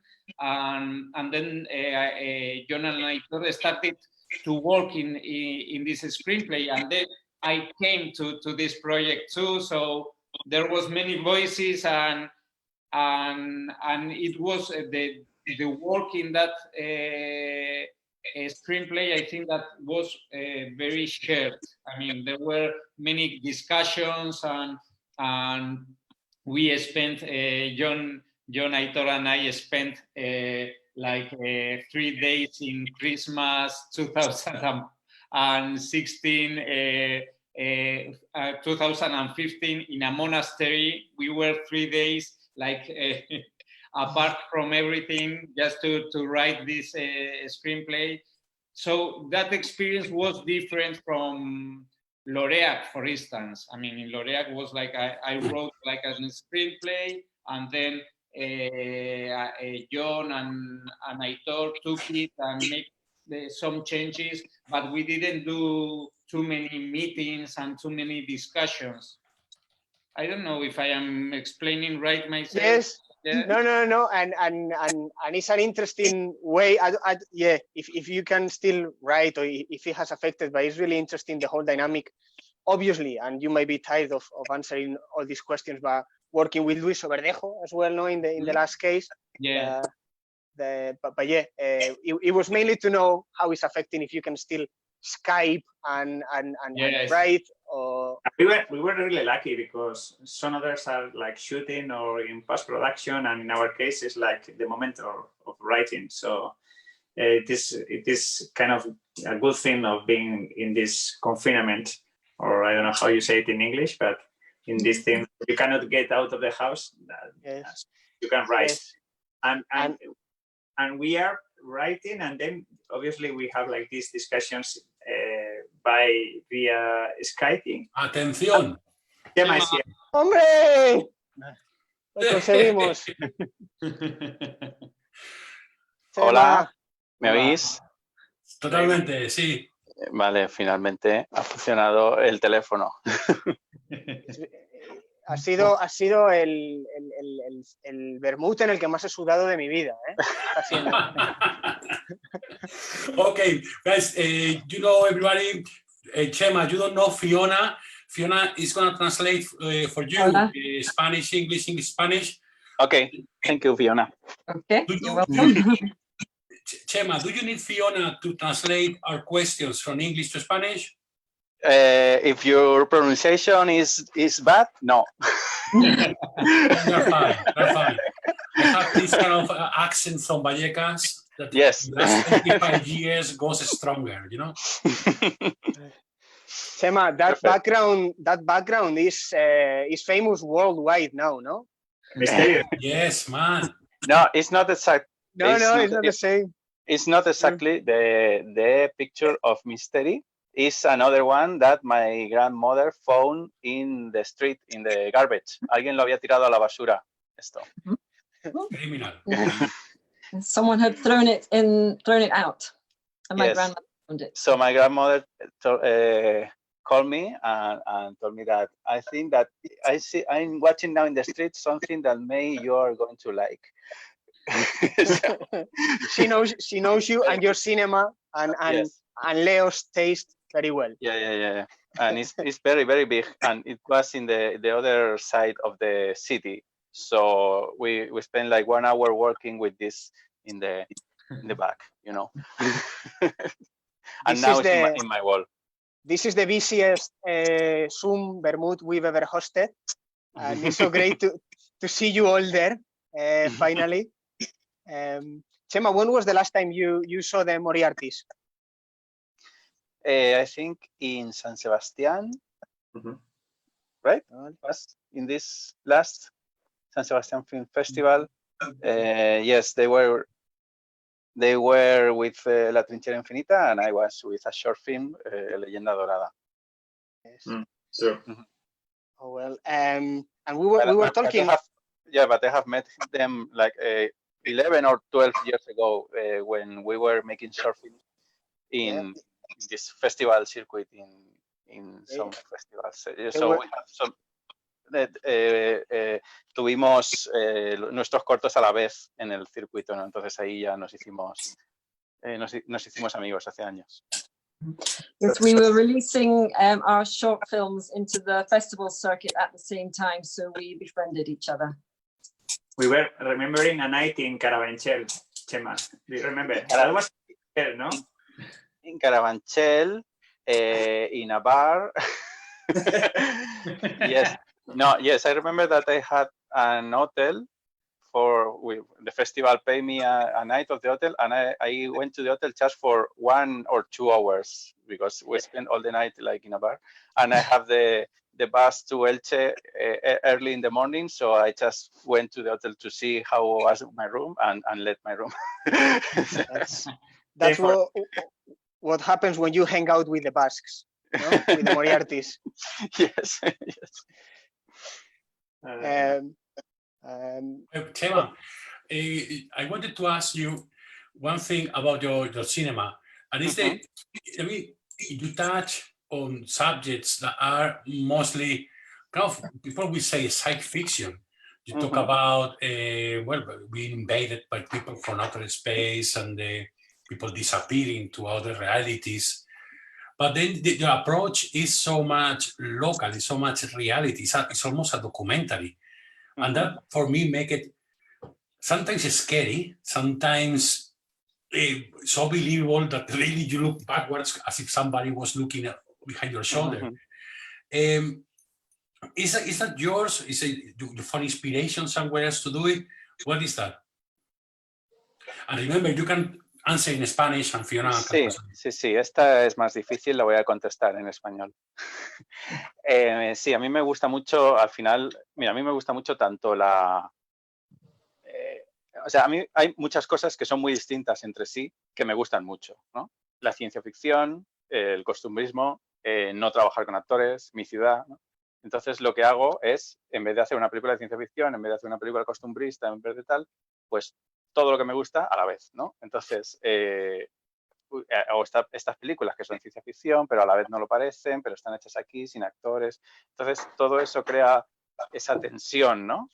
Que quizá te refieres a películas que tienen como una tensión extraña porque no son ni una cosa ni otra. So I like things that are quite different. I like science fiction. I don't necessarily like working with actors, and I also like sort of day-to-day reality. So all these things together bring about a sort of tension and make my films seem quite strange at times. Yes, but the films sometimes, I mean, yeah, you touch on being abducted by aliens, but when La Disco Resplandece, when you get there, I got crazy. I watched a film in several ways. I was gonna say several times, but I watched it in several ways, frame by frame. I couldn't manage to watch it backwards, but I watched it so many times, trying to, it brings me to my first girlfriend, to my first time drunk, and it's just so crazy. Where does it come from? Do you know that people? Is it your village?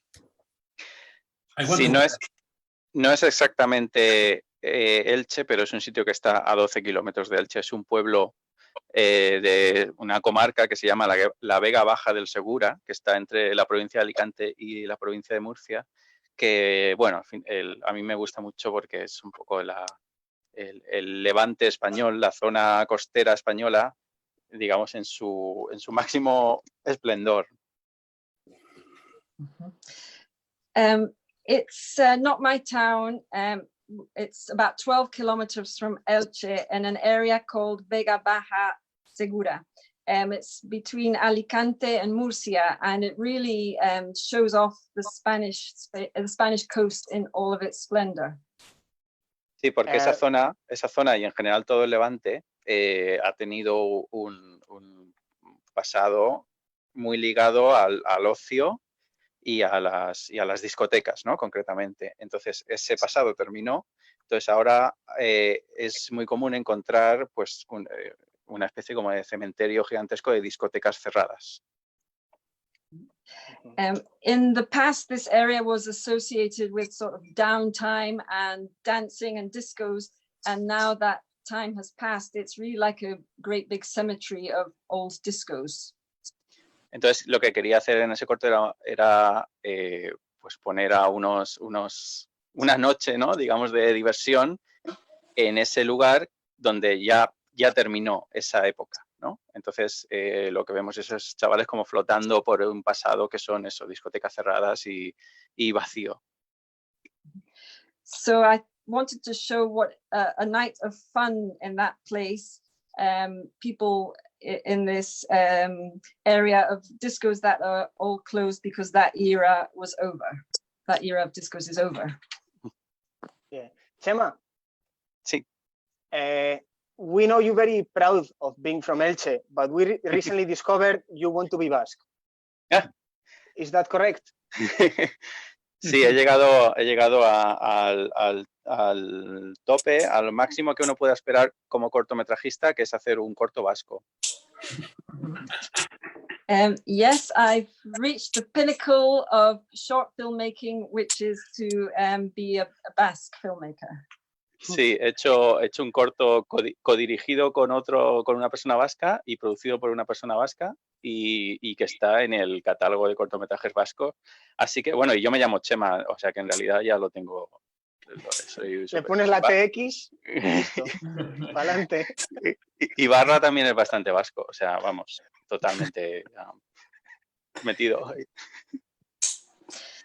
Yes, I've made a short film that has been co-directed by someone from the Basque Country and also produced by someone from the Basque Country. So I've now included in the catalogue of Basque filmmakers, and also my name is quite Basque sounding anyway. Así que podemos continuar la entrevista en euskera, si quieres. Yeah, so we can continue this interview in the Basque language if you want. Let's go ahead. No, almost obviously looking at your films, the films of Jon and Jose Mari and your films, it feels like worlds apart. You know, they are both films, but it feels like different art forms sometimes. And we were talking with Jon and Jose Mari about the way of film that is quite unique, and they need to work with each other. Or they were saying that they can't imagine working with different people. I don't know, Chema, do you relate to that? You always kind of worked, or Jon was around, but now you co-directed with Jon. Do you see making films in a different way with different people? You rely on the same team? Uh-huh. Yo desde el principio he hecho las películas con las mismas personas. Principalmente ha sido un trabajo junto a Leonor, que es mi pareja y la directora artística y responsable de vestuario de todo lo que he hecho y haré, o al menos hasta que ella quiera. Y entonces, claro, hemos estado aprendiendo juntos, ¿no? Desde el principio, pues prácticamente todo, porque esto ha sido una especie de ensayo y error, porque yo nunca estudié cine tampoco. Entonces, a lo largo de este camino de ir haciendo cortos, pues hemos ido haciendo amigos que se han ido incorporando, digamos, al equipo de hacer películas, y ahora pues tengo la suerte de que estoy preparando un largometraje y todo el mundo es mi amigo ahí, ¿no? Porque ya he trabajado con todos antes y me he divertido con todos antes y he cantado en karaoke con todos antes, ¿no? Entonces está muy bien esta especie de equipo familia. Yes, I've always worked with the same. I started off working with the same people, including Leonor, who's my partner, and she's artistic director and also looks after wardrobe in all the films that I do. And together with the people I work with, I've learned through trial and error, because I didn't study cinema. And along this road, as I've learned, I've made friends, and gradually they've become incorporated into my team. Until the situation now is I'm making a feature film, and all the people who I'm working with are friends because I've worked with them before, and better still, I've actually had fun and sang in karaoke with them all. So it's that family stroke team. Mm-hmm. Yeah, Jon, Jose Mari, I know this seems so cliche in this kind of encounters or interviews when you have different guests, but can you tell us something really bad or something good about Chema films or Chema himself? Use the safety of the distance. Unfortunately, not many bad things to say about him, actually. Not about him and about Leo. They are both really nice people. And about his job, I think that he has something which is very difficult to achieve, which is like he's unique. I mean, maybe it's with these things he's telling that he's mixing the costumerism and sci-fi and even his city, which is like Elche is part of his movies. Elche, not only Elche, but I mean Levante. We can say that way. I mean, all this make him like a very unique filmmaker, and everybody's. I don't want to put a lot of pressure on him, but everybody's waiting for his first feature film to see all this world in one feature movie. So I don't have many. Do you have something bad to say about Chema, Jose Mari? No, about Chema is about me that I haven't seen. Sorry, Chema, I haven't seen El Disco de Resplandece. Ah, bueno, yo te lo paso. But I'm looking forward to watching it. But for instance, Leyenda Dorada, I think that I've seen it like 3 times, and I love it. And last time I watched it, it was like in the presentation of a Kimua catalog in San Sebastián in February, just before the coronavirus crisis. And my parents were there and they loved it. And I think that Chema has something that it's really unique. It's something really special, but he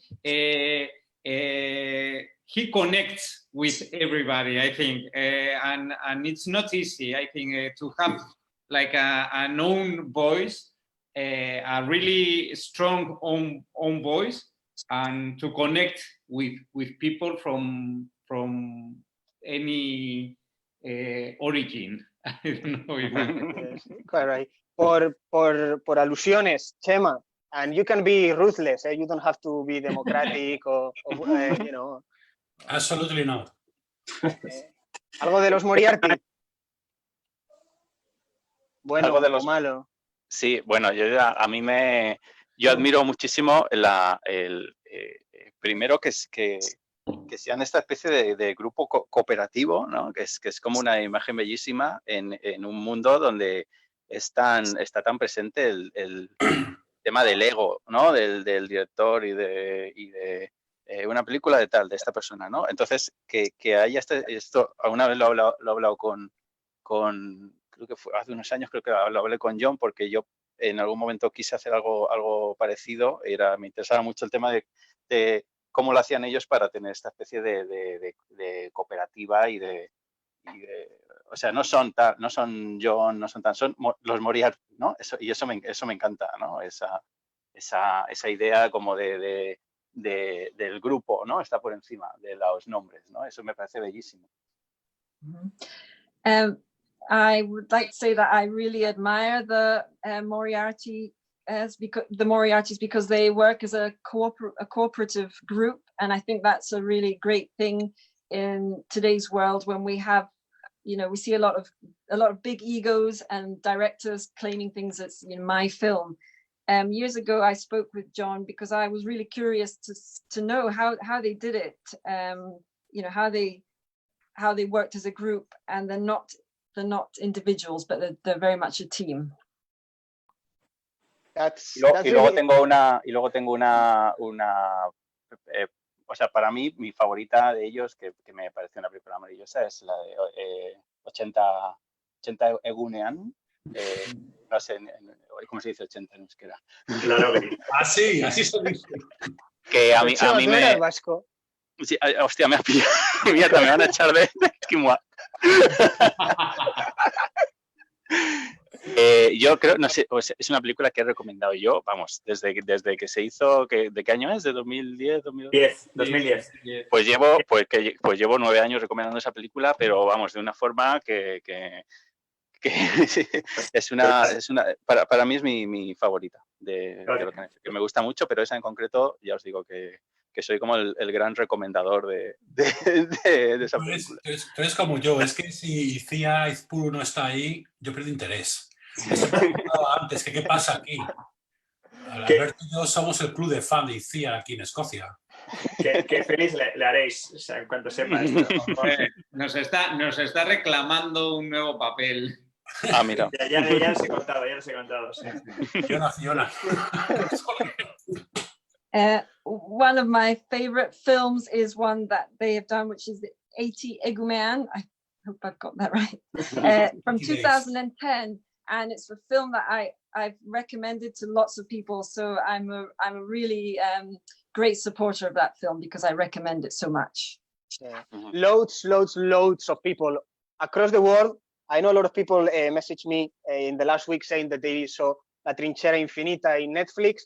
By all means, if you liked it, go and check the films they've done before, from Andia to Loreac to 80 Days, Centaunean, because it's brilliant. I'm aware, John, Jose Mari, that is Sunday. We stole a lot of your time with these technical issues as well.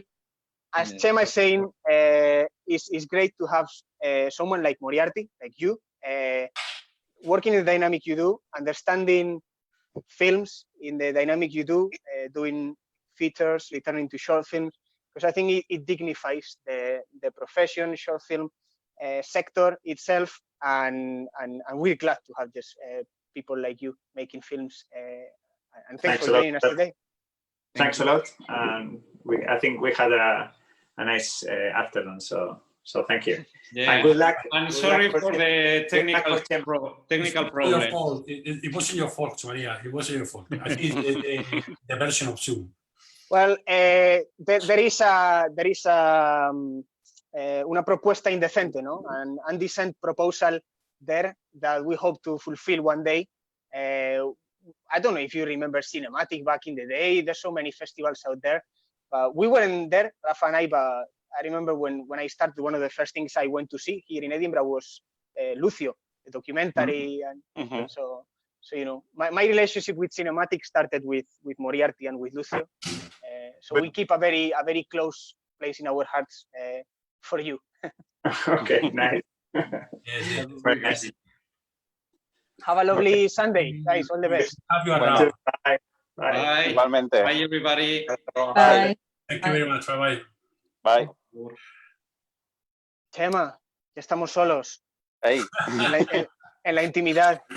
I wanted to touch a bit. I think Jose Maria asked that question, but it is true. It's this going back to connect to other Spain. That is not in the topics. It is not the folkloric south of the Madrid or Barcelona. But it's so present. My experience of swimming pools in villages is from hills in Huelva, and I can assure you, your film could be made there. Exactly the same characters, the same dynamic. And I can assure you that my summer swimming pool in Marugan, in a village in Segovia, is exactly like that as well. So, España, yo qué sé. El verano en España, ¿no? Era un poco la idea de ese corto. Inland, ¿no? Yes. Yes, And, that short was really about summer in The Spain. Spanish summer, yeah. The Spanish summer. How is the Spanish summer? It is kind of little village and the people and las familias, la diversidad. En fin, es una tarde de verano en España. Intentar capturarla. Las cartas de ocaso. Sí. Sorry. Yes, it was just capturing, you know, a typical summer's day for a family in Spain. Mm-hmm. Yeah. And this week, Chema, we have Misterio, so we always like to touch specifically on that film. And for some, this is the film where all your universes come together to its most perfect version, with color, embracing color for the first time, where the art of your best friend, Leo, comes in as well. But I don't know if you were aware when you were making Misterio, there was a next step, or it will be so round as it is, or it looks now. It will be so good as it looks now. No, o sea, bueno, en ese momento, a ver, era el año 2012, se estrenó 2013, lo rodé en 2012. Yo había hecho solamente 2 cortos en blanco y negro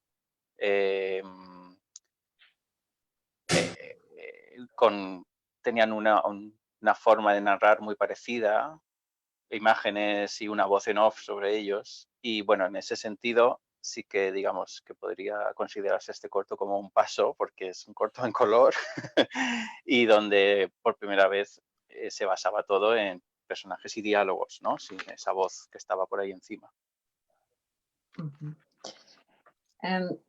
Yeah, so back in around 2012-13, I'd only made 2 short films, and both of these were in black and white. So, and both of these had a very similar narrative style, which was a voice, a background voice.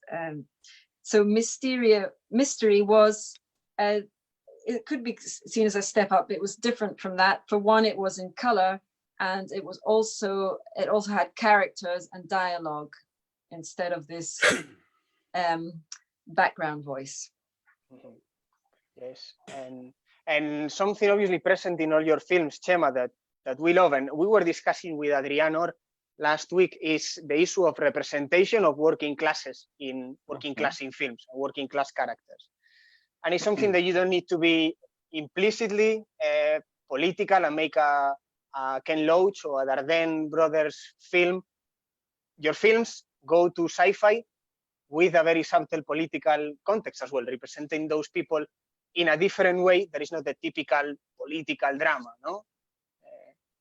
I don't know how much of that is intentional, obviously, of representation in a new way. Totalmente. A mí me interesa mucho eso, cómo pienso mucho en ese tema, ¿no? Cómo se representa la clase obrera en el cine, concretamente la clase obrera española y concretamente en el cine español. Y bueno, yo soy de clase obrera, siempre he vivido en la mayor parte de mi vida en el barrio donde transcurren mis películas, familia dedicada a la industria del calzado, trabajadores, todo. Entonces, había cosas que cuando yo veía la representación de la clase obrera que a mí me chirriaban, que me molestaban. Las casas muy grandes, por ejemplo, casas silenciosas, por ejemplo, un tipo de belleza física como de modelo de Calvin Klein, que no acababa yo de entender, que pintaba ahí en esa representación, ¿no? O sea, una falta de respeto a la realidad.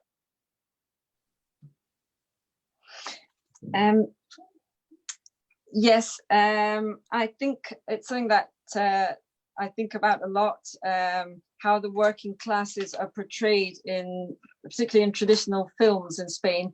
I'm working class, and I've lived in the neighborhood where my filming takes place, which is quite, there's a lot of industry, shoe manufacturing that goes on there.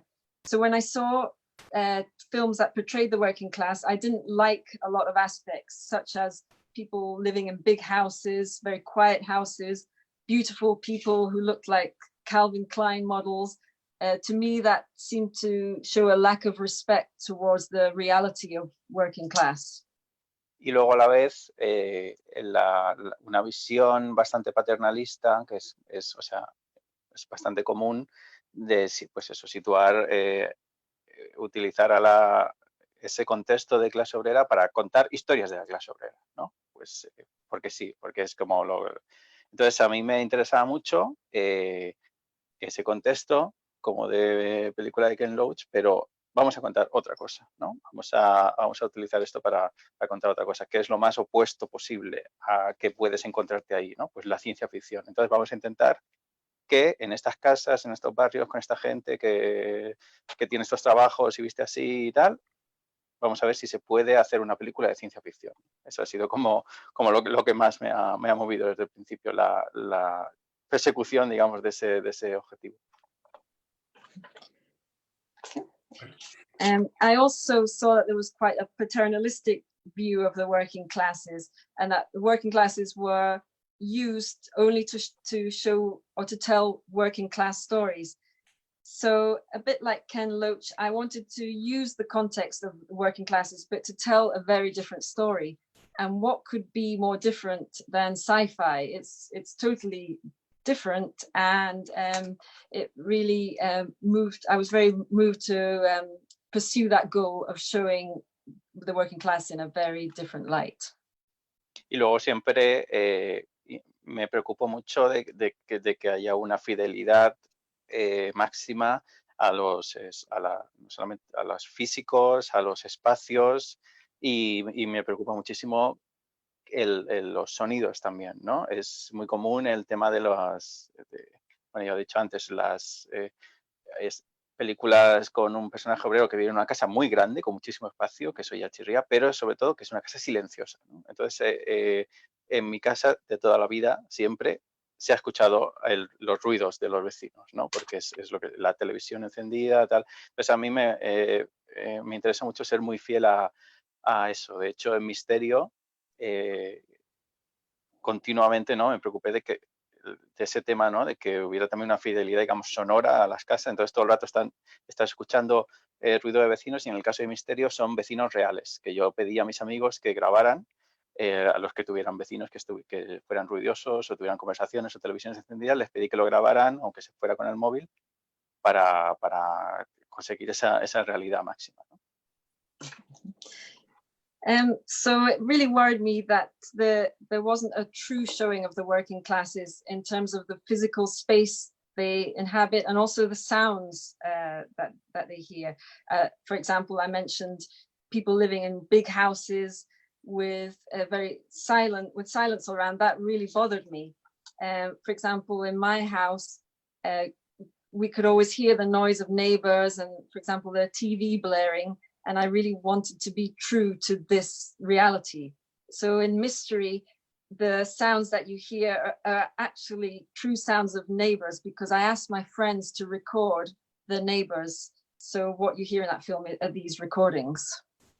Y bueno, hay un momento en el que suenan también mis propios vecinos que tenía en esa época, que les pillé discutiendo a las 8 de la mañana y los grabé y están en la película. And it even includes my own neighbors, because I spotted that they were arguing at 8 o'clock in the morning, and so I included that in the film too. But when you talk about this social realism, let's call it like that, with an intention of labeling it. But for example, Alberto talked about Adrian Orr before, or we can speak about Luis López Carrasco, looking at that kind of population as well, the real Spain, the majority of Spain, that don't sing flamenco, don't live in beautiful big flats in the center of Madrid or Barcelona.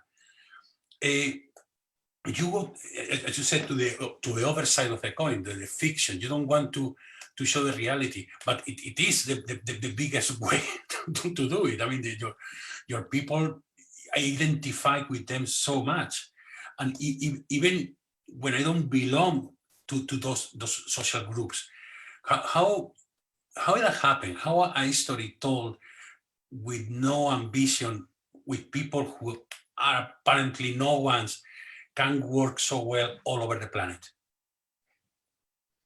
Bueno, no lo sé. A mí no me gusta nada el cosmopolitismo. Es algo que no me gusta nada. Ese tipo de película que es exactamente igual aquí en África, en Wisconsin, o en Azerbaiyán, ¿no?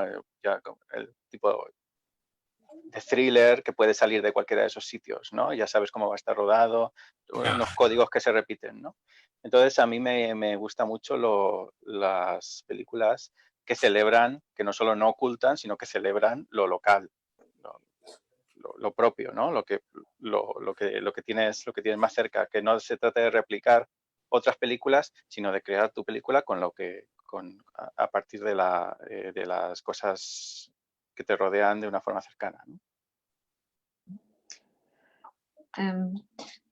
One thing that I don't like is this idea of cosmopolitanism, and that you have the same films everywhere from Africa to Azerbaijan, and that these films that are shot in the same way, so they're kind of very predictable. What I like to do is celebrate what's local, what you know, and not to replicate what others do, but to make your own films with what's surrounding you. Yes, I think that I put my question in a different way. Have you watched a film called Bait by Mark Jenkins? No. It's an English film from Cromwell, the south of England, and it happens in a small fisherman village, and obviously showing what happened in those small fisherman villages when the wealthier London people buys their own houses, and how that changes the community and that. And again, it's using local actors. I don't think they're even professional actors. It's just amateurs. It's using different techniques with 16 millimeters, black and white. He develops his own film. He edited the sound capture as well. It's quite original. And again, when I spoke with him here in, I don't think it was the festival, just when they show it in Edinburgh, the thing that caught my attention was that film, you can place it in any coastal area of the planet, and they will identify with the issue, with the loss of identity, with the displacement of communities. And it works in a much stronger way than any blockbuster or any thing. What would you think is this? Why this is happening? Bueno, esa película no la he visto, me la imagino por lo que la has descrito. Y imagino que a mucha gente le gustó, también imagino que a muchísima gente no le gustó por ese mismo motivo, ¿no? Porque dirá, pero si aquí no hay actores, ¿no? Entonces, claro, al final todas las películas pues tienen que hacer también un trabajo de encontrar dónde van a ser apreciadas, ¿no? Entonces, probablemente esa película que describes hizo muy bien ese trabajo de probablemente no es una película para el mainstream o tal, sino que hay que buscar otras sensibilidades, ¿no? Entonces, a mí como espectador me interesa, bueno, lo digo de otra forma, a mí como cineasta lo que me gustaría muchísimo es hacer películas que a mí como espectador me encantaran, me gustaran muchísimo, ¿no? Si yo no hubiera hecho esta película y la viera yo como espectador, mi objetivo es que me guste muchísimo, ¿no? Entonces, tengo necesariamente que hacer, pues eso, que digamos, hacer películas teniéndome en cuenta a mí como espectador. Entonces, si yo, pues ya te he dicho que odio lo cosmopolita, que me gusta lo local, pues probablemente, pues eso, tendría que, o sea, si quiero gustarme a mí mismo como espectador, tengo que hacer eso, ¿no? Entonces, al final es encontrar dónde está ese público. Yo también soy consciente de que con estas películas no puedo llegar a donde puede llegar, yo qué sé, el orfanato o Amenábar, ¿no? Estamos buscando el público en otro lugar y con que haya un poquito de gente que las quiera ver, pues ya se puede hacer, ¿no? Porque otra de las cosas de esto de ser de clase obrera es que yo si no hago películas no tengo dinero, porque no tengo otra forma. Entonces, al final intentamos encontrar ese público para que comparta esa sensibilidad y que nos permita hacer otra película después de este, luego otro, luego otro. Well, I haven't seen the film that you were talking about, but I imagine that, like other films, some people would really like it and some people wouldn't. And I think films often have to work to find their audience. As I've said, I don't like the mainstream, so I have to find other outlets for my own films. I like to look at things from my own perspective as someone who watches cinema and likes cinema. I like to make the kind of films that I would enjoy. So, as I've said, I hate this sort of idea of the cosmopolitan, and that really guides me in what I do. And I have to find my public. I know that I can't share the same public with maybe some bigger films. The same people aren't going to like the two of them. But as long as I find a few people who like my films and who are going to share my sensibilities, then this enables me to do what I do and to hopefully make more films.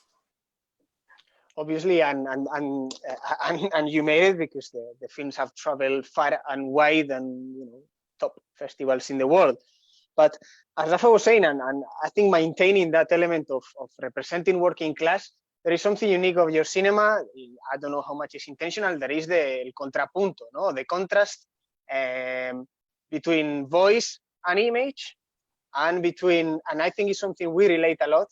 Rafa was talking about Luis López Carrasco, and I'm thinking on Aliens for this question as well. But this element of characters, at first instance, looking like oddballs or freaks, living in a gray, boring, dull world, gifted with one thing that saves them, I guess, from that world, that is imagination. This contrast between, you know, a kind of a slow, maybe boring voice, and the world you describe in some of your films, and these central characters that, with the gift of imagination or a holy connection or a connection with UFOs, escape from that boring world. Sí, es la idea de que me interesa mucho, lo digo muchas veces, ¿no? Pero es la idea de contraste, es la que más me interesa, porque al final, si juntas dos cosas que son muy distintas, creas un espacio nuevo que no está muy visto, ¿no? Entonces, como te he dicho antes, ciencia ficción en este entorno de alguna forma crea un espacio nuevo, y otra cosa que combino mucho es que es humor, pero es drama también, ¿no? A la vez. Y también es una especie como de espacio nuevo. Entonces, ese tipo de contrastes es una forma de trabajar que sigo siempre pienso en, tengo esto, ¿cuál es su contrario? ¿No? ¿Qué es lo más opuesto a esto?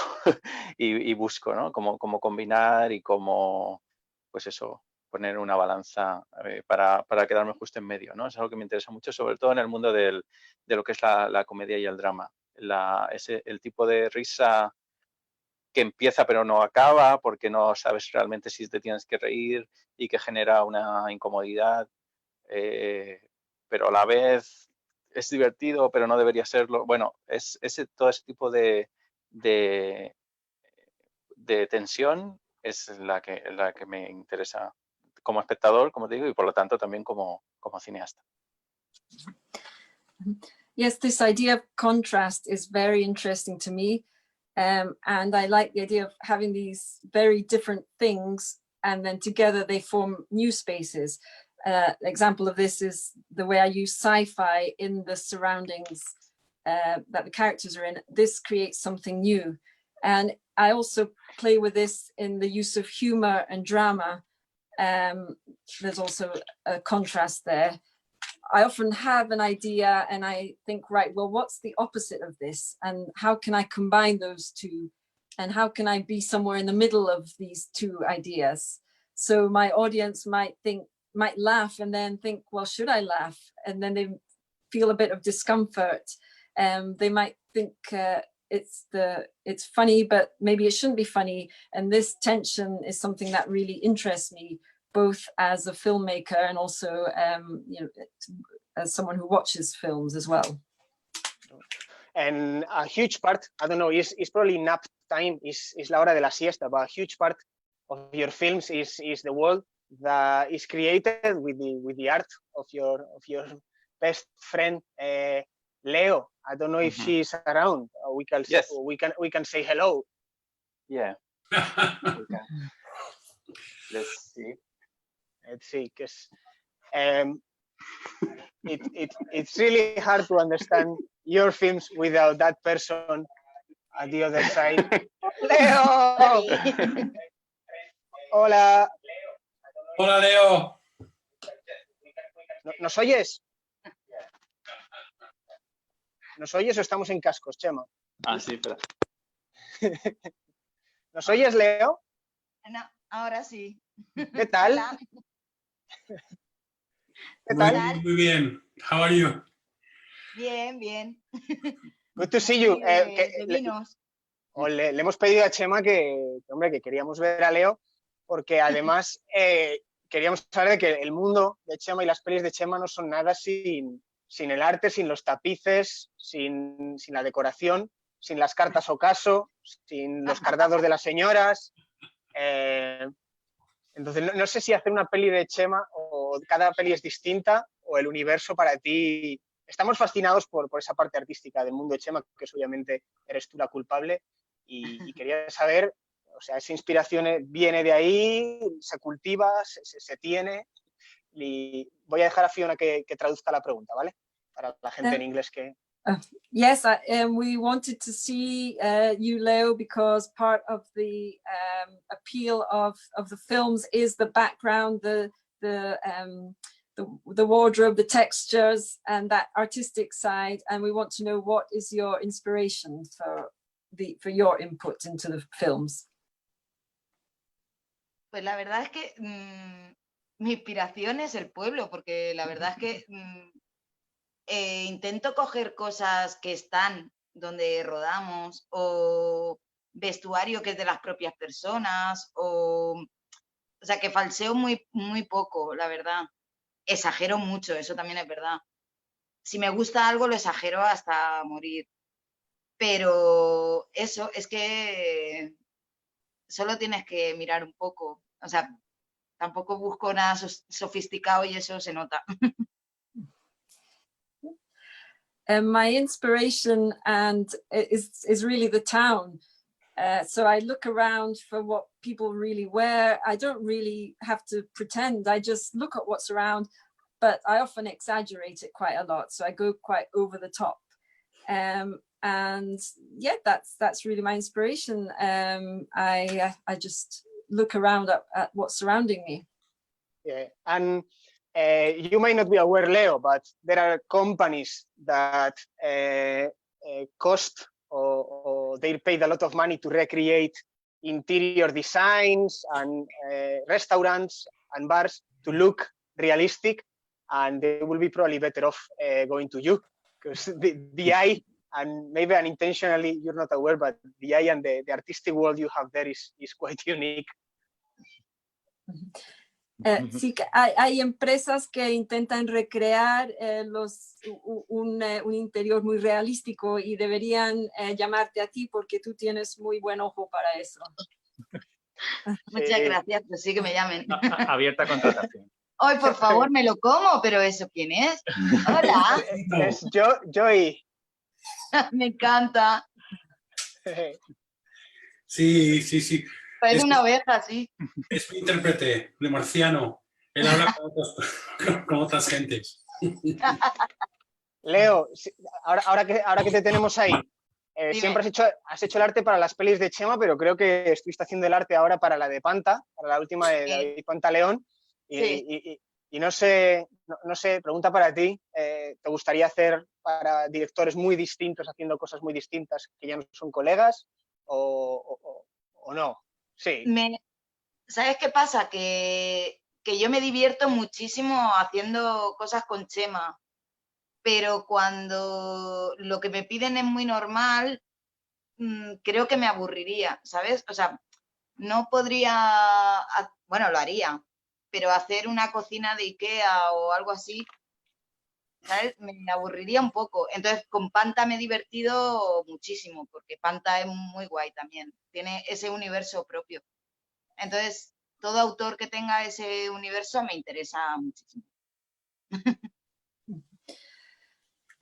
Yes, I was asked about my artistic involvement with Chema and also with Pantaleon, and I have a lot of fun doing my artistic work for Chema, but doing really normal stuff can get boring. You know, if I was asked to just design, for example, an IKEA kitchen, this would start to get boring. With Panta, it's a lot of fun. He's a really cool person and Panta has its own universe. So that's a lot of fun for me. And of course, Alberto, Pantaleon could be a fantastic retrospective to do with any excuse. Agree. Similar, unique universe, as Leo was saying. And I don't know, the issue of sound, Chema or Leo, whoever wants to go, how important is OBK for you, for your universe? Somos muy fans. OBK, preguntas por el... Claro, yo, por esa especie de cortometraje sonoro que hice, ¿no? Hace un tiempo. El cortometraje y la banda. Me interesa ese dúo único que ha dado tanto a la cultura pop. Bueno, el pop en general es interesante como bueno, ese tipo de melodías, letras y bueno, sí, nos interesa muchísimo todo ese mundo digamos, de los números uno históricos de los 40 principales de los últimos 25 años, ¿no? Eso habla de España mejor que cualquier otra cosa. Todo lo que se pueda cantar en un karaoke.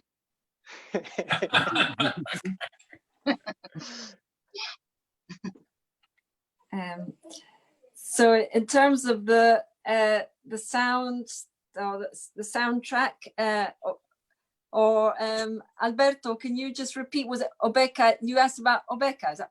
OBK is a very niche pop question, Fiona, because OBK is OBK was a Catalan duo, I think. Okay. Okay. Yeah, Obeka. I like the idea of pop music in general. I think it's really interesting in terms of the melody and the words in pop. And for instance, the #1 in the top 40 of Spain over the years gives a real sense of Spain, probably more than anything else could. And really any story that can be told through karaoke as well is a really good thing. Exactly. And it really like the cinema, or that uniqueness is really sometimes, it's like if you imagine yourself reading the Holy Bible with the music of OBK de fondo. That's a bit the cinema of Chema Garcia Ibarra for me. Bien. Bien, ¿te parece preciso? Sí, lo puedo poner en la biografía. Well, Chema, to be honest, Chema and Leo, you can talk about anything you want. I think the last viewer of this program left 10 minutes ago, so we can just carry on chatting. Chema, yesterday you gave us a wee glimpse on what's coming up from you. I think we can share with people that it's going to be a feature, not a short film, but I'm not sure what else to say publicly in this broadcast. Sobre la película que vamos a hacer, ¿no? Me estás diciendo, sí. Bueno, vamos a ver si nos deja la situación. En principio rodamos en septiembre, no ha cambiado. Estamos un poco a ver qué pasa con el mundo. Y bueno, es una cosa muy parecida a todo lo que hemos hecho porque no hacemos otra cosa. De todo lo que he hecho antes, quizá lo que más se parece precisamente es a Misterio.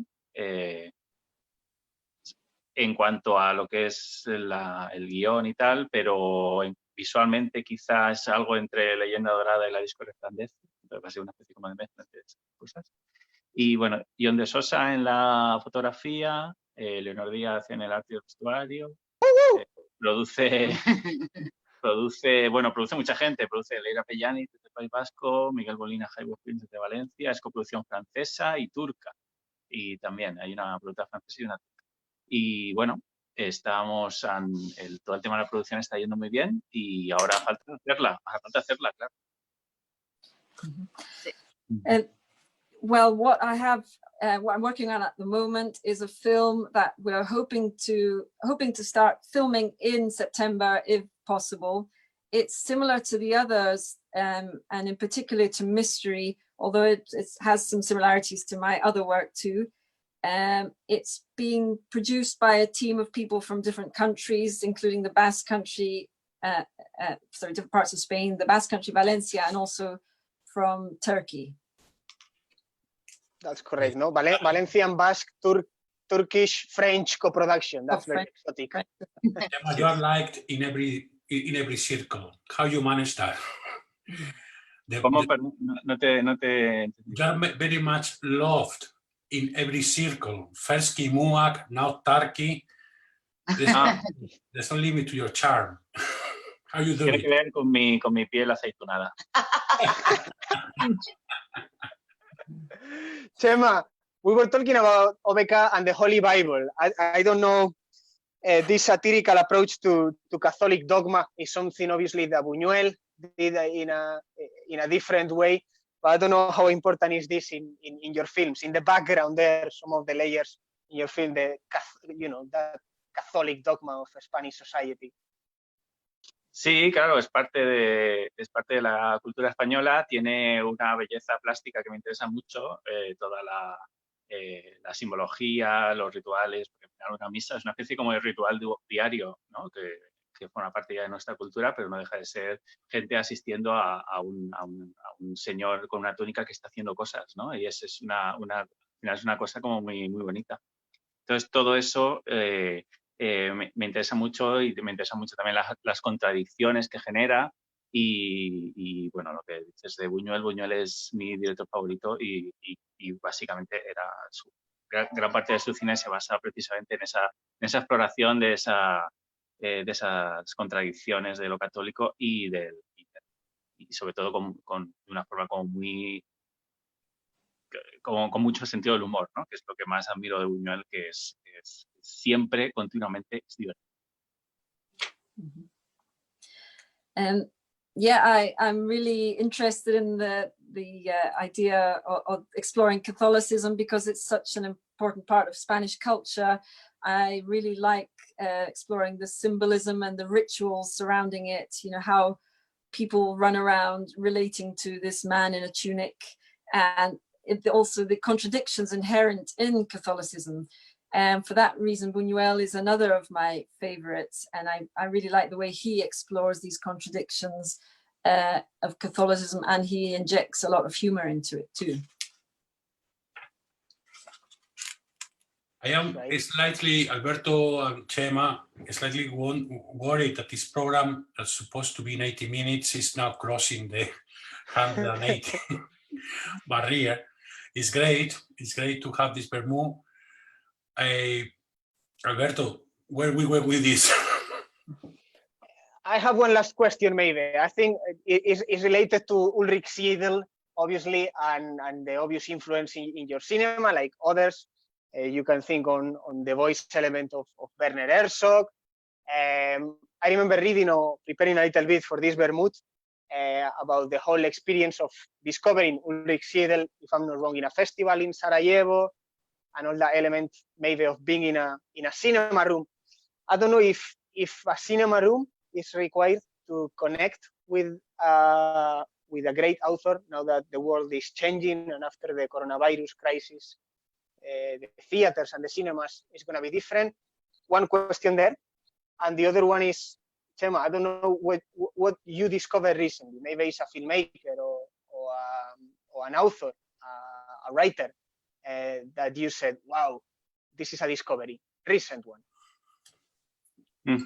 La primera pregunta es sobre la magia del cine un poco y la necesidad de una sala a veces para vivir esa experiencia religiosa de decir, wow, y cómo va a ser después de... No tengo la menor idea. Yo no sé si después de esto la gente va a tener muchas ganas de salir o ninguna gana de salir. Lo que probablemente sea o una o la otra, ¿no? No creo que tenga un poquito de ganas. Creo que va a tener muchas ganas y no tengo ni idea de qué va a suceder con el cine. Pero bueno, el cine ha estado ahí 120 años, así que supongo que eso es por algo, ¿no? Sigue habiendo cines y sigue yendo gente al cine. Supongo que eso significa algo al final. Sí. In terms of the first question about what cinema will be like after this, after a virus situation changes, I really don't know. I think people will either really want to go out or they won't. I really have no idea. But cinema has been around for 120 years, and there must be a reason for that. So let's see. Y luego, pues, alguna recomendación. Desde hace un año y pico o así me estoy viendo, había visto algunas sueltas, quizá no les había hecho demasiado caso, pero ahora estoy viendo con muchísima admiración y dándome cuenta de que ya se convirtió en uno de mis directores favoritos, las películas del director italiano Lucio Fulci, que es un director de terror, de gore y sangre y vísceras y tal, pero que tiene unos destellos como poéticos que yo cuando la primera vez que la vi, que era adolescente, quizá no me había percatado. Yo estaba en búsqueda pues de la víscera, ¿no? Digamos, y no había caído en que ahí había algo más, ¿no? Me gusta, por ejemplo, mucho más que Darío Argento, por ejemplo, las películas de Lucio Fulci. Así que, bueno, recomiendo a todo el mundo que si quiere empezar con la poética de Lucio Fulci, que se ponga El más allá, que es su obra maestra, ¿no? Es como la más conocida. Y si quiere continuar, pues que vea esta película, que en inglés es como Don't Torture a Duckling, o No se tortura a un patito o algo así en castellano, que en español se titula Angustia de silencio, que para mí es probablemente el mejor thriller de los años 70 y uno de los mejores guiones de la historia del cine. Y bueno, recomiendo mucho a este director italiano, Lucio Fulci. Muy bien. Yes, in terms of recommendations, since the last year or so, I've been a big fan of Lucio Fulci. Is that right? Lucio Fulci. Lucio Fulci. Lucio Fulci. And he's an Italian, and he does a lot of sort of gore, horror, and blood films.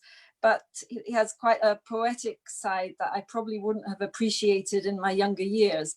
So I can recommend one of his films, El Más Allá. And if you like that one, then there's another one in English. It's called Don't Torture a Duckling. And yes. It's one of the best screenplays that I've ever come across. Okay, well, Rafa was saying, and obviously we could talk about teaching documentary, how a filmmaker with such a universe can teach documentary, about the Holy Bible, about Las Señoras de Elche, about 1,000 questions. But it's true, this is the longest ever Vermut we hosted. Technical issues apart, we had the pleasure to have 3 filmmakers like you. So hope we didn't disturb your Sunday. Thanks for joining, Chema. Gracias. Gracias a vosotros. No, oye, mira, mañana es el cumpleaños de mi primo, entonces me gustaría mucho que le dijeses felicidades, feliz cumpleaños, Alfonso. Alfonso, vale. Alfonso, feliz cumpleaños, hombre. Pásalo bien. Tienes por qué hacerlo, Chema. Yo le voy a regalar una cosa a Alfonso, espera. Por favor. Mira, mi pieza preferida, que es como un gatito muy entrañable, pero es una escobilla de váter. Leo, I regret so much when you were here, guys. We were in the middle of so many things. I never took you to a bric-a-brac Sunday market where all those things are really lots of them.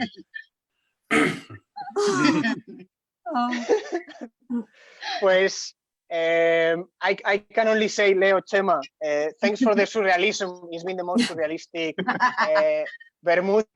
We hosted long, strange, without a clear sense of what we're doing, like life itself, como la vida misma. Gracias por uniros, Chema. Mucha suerte con la peli.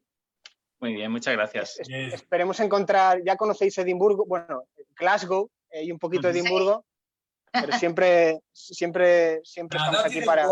That didn't work out that well. We have to have you back. Queremos volver, sí. Yes, you have to come back. Rafa is decided, and Rafa can show you much more the gastronomy, delicacies, los platos típicos de aquí, and the highlands, the villages in Aberdeen and in Inverness.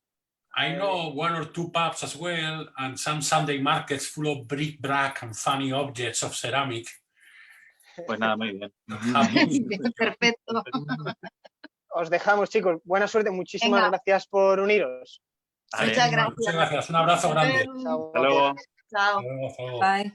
Fiona, muchas gracias. That was the most challenging act, whether it's online or live, that we had to face with an interpreter. So thank you. No, you're welcome. I'll go and have a nice cup of tea in true British style. Okay, nice to see you. Bye. Thank you very much, for Fiona. joining. Have a good Sunday. Bye. Bye. Oh, Rafa. And with no much more ado, let's get out of here. I feel exhausted. I'm glad my cousin was still online. He's saying thank you. Thank you for the birthday wishes. A cousin is a cousin. Come on. Oye, Chema, my mother doesn't have internet and hates anything that is not John Wayne, but can you tell her something? Can you send her a letter? Her son is somebody. What's That the was name a of this guy, Alberto? He was talking about Lucio Fulcini. Lucio Fulci. I wrote it down. Fulci. Yes. Suffice to say, we say this every week. We took more of your time, still the people that are online. So rest, have a relaxed Sunday. We're gonna need it as well. It's been a long and tense. When the technical part doesn't work, it becomes a bit tense here. But hopefully you enjoyed it with the thrill, the thriller, the mystery. Yes. The technical issues, I think, at the end play in our favor. We lost a lot of audience along the way, but I know history will make us right. And we will probably reach 25 views in the next 10 years. Thanks everyone for being there. Have a lovely Sunday. And as usual, tomorrow at 12 p.m., we announce a new program that is full of beautiful films. That's all I can say. Cheerio. Corazoncito. Cheerio. Bye. Adios, Raf. Ciao, ciao. How do you stop this?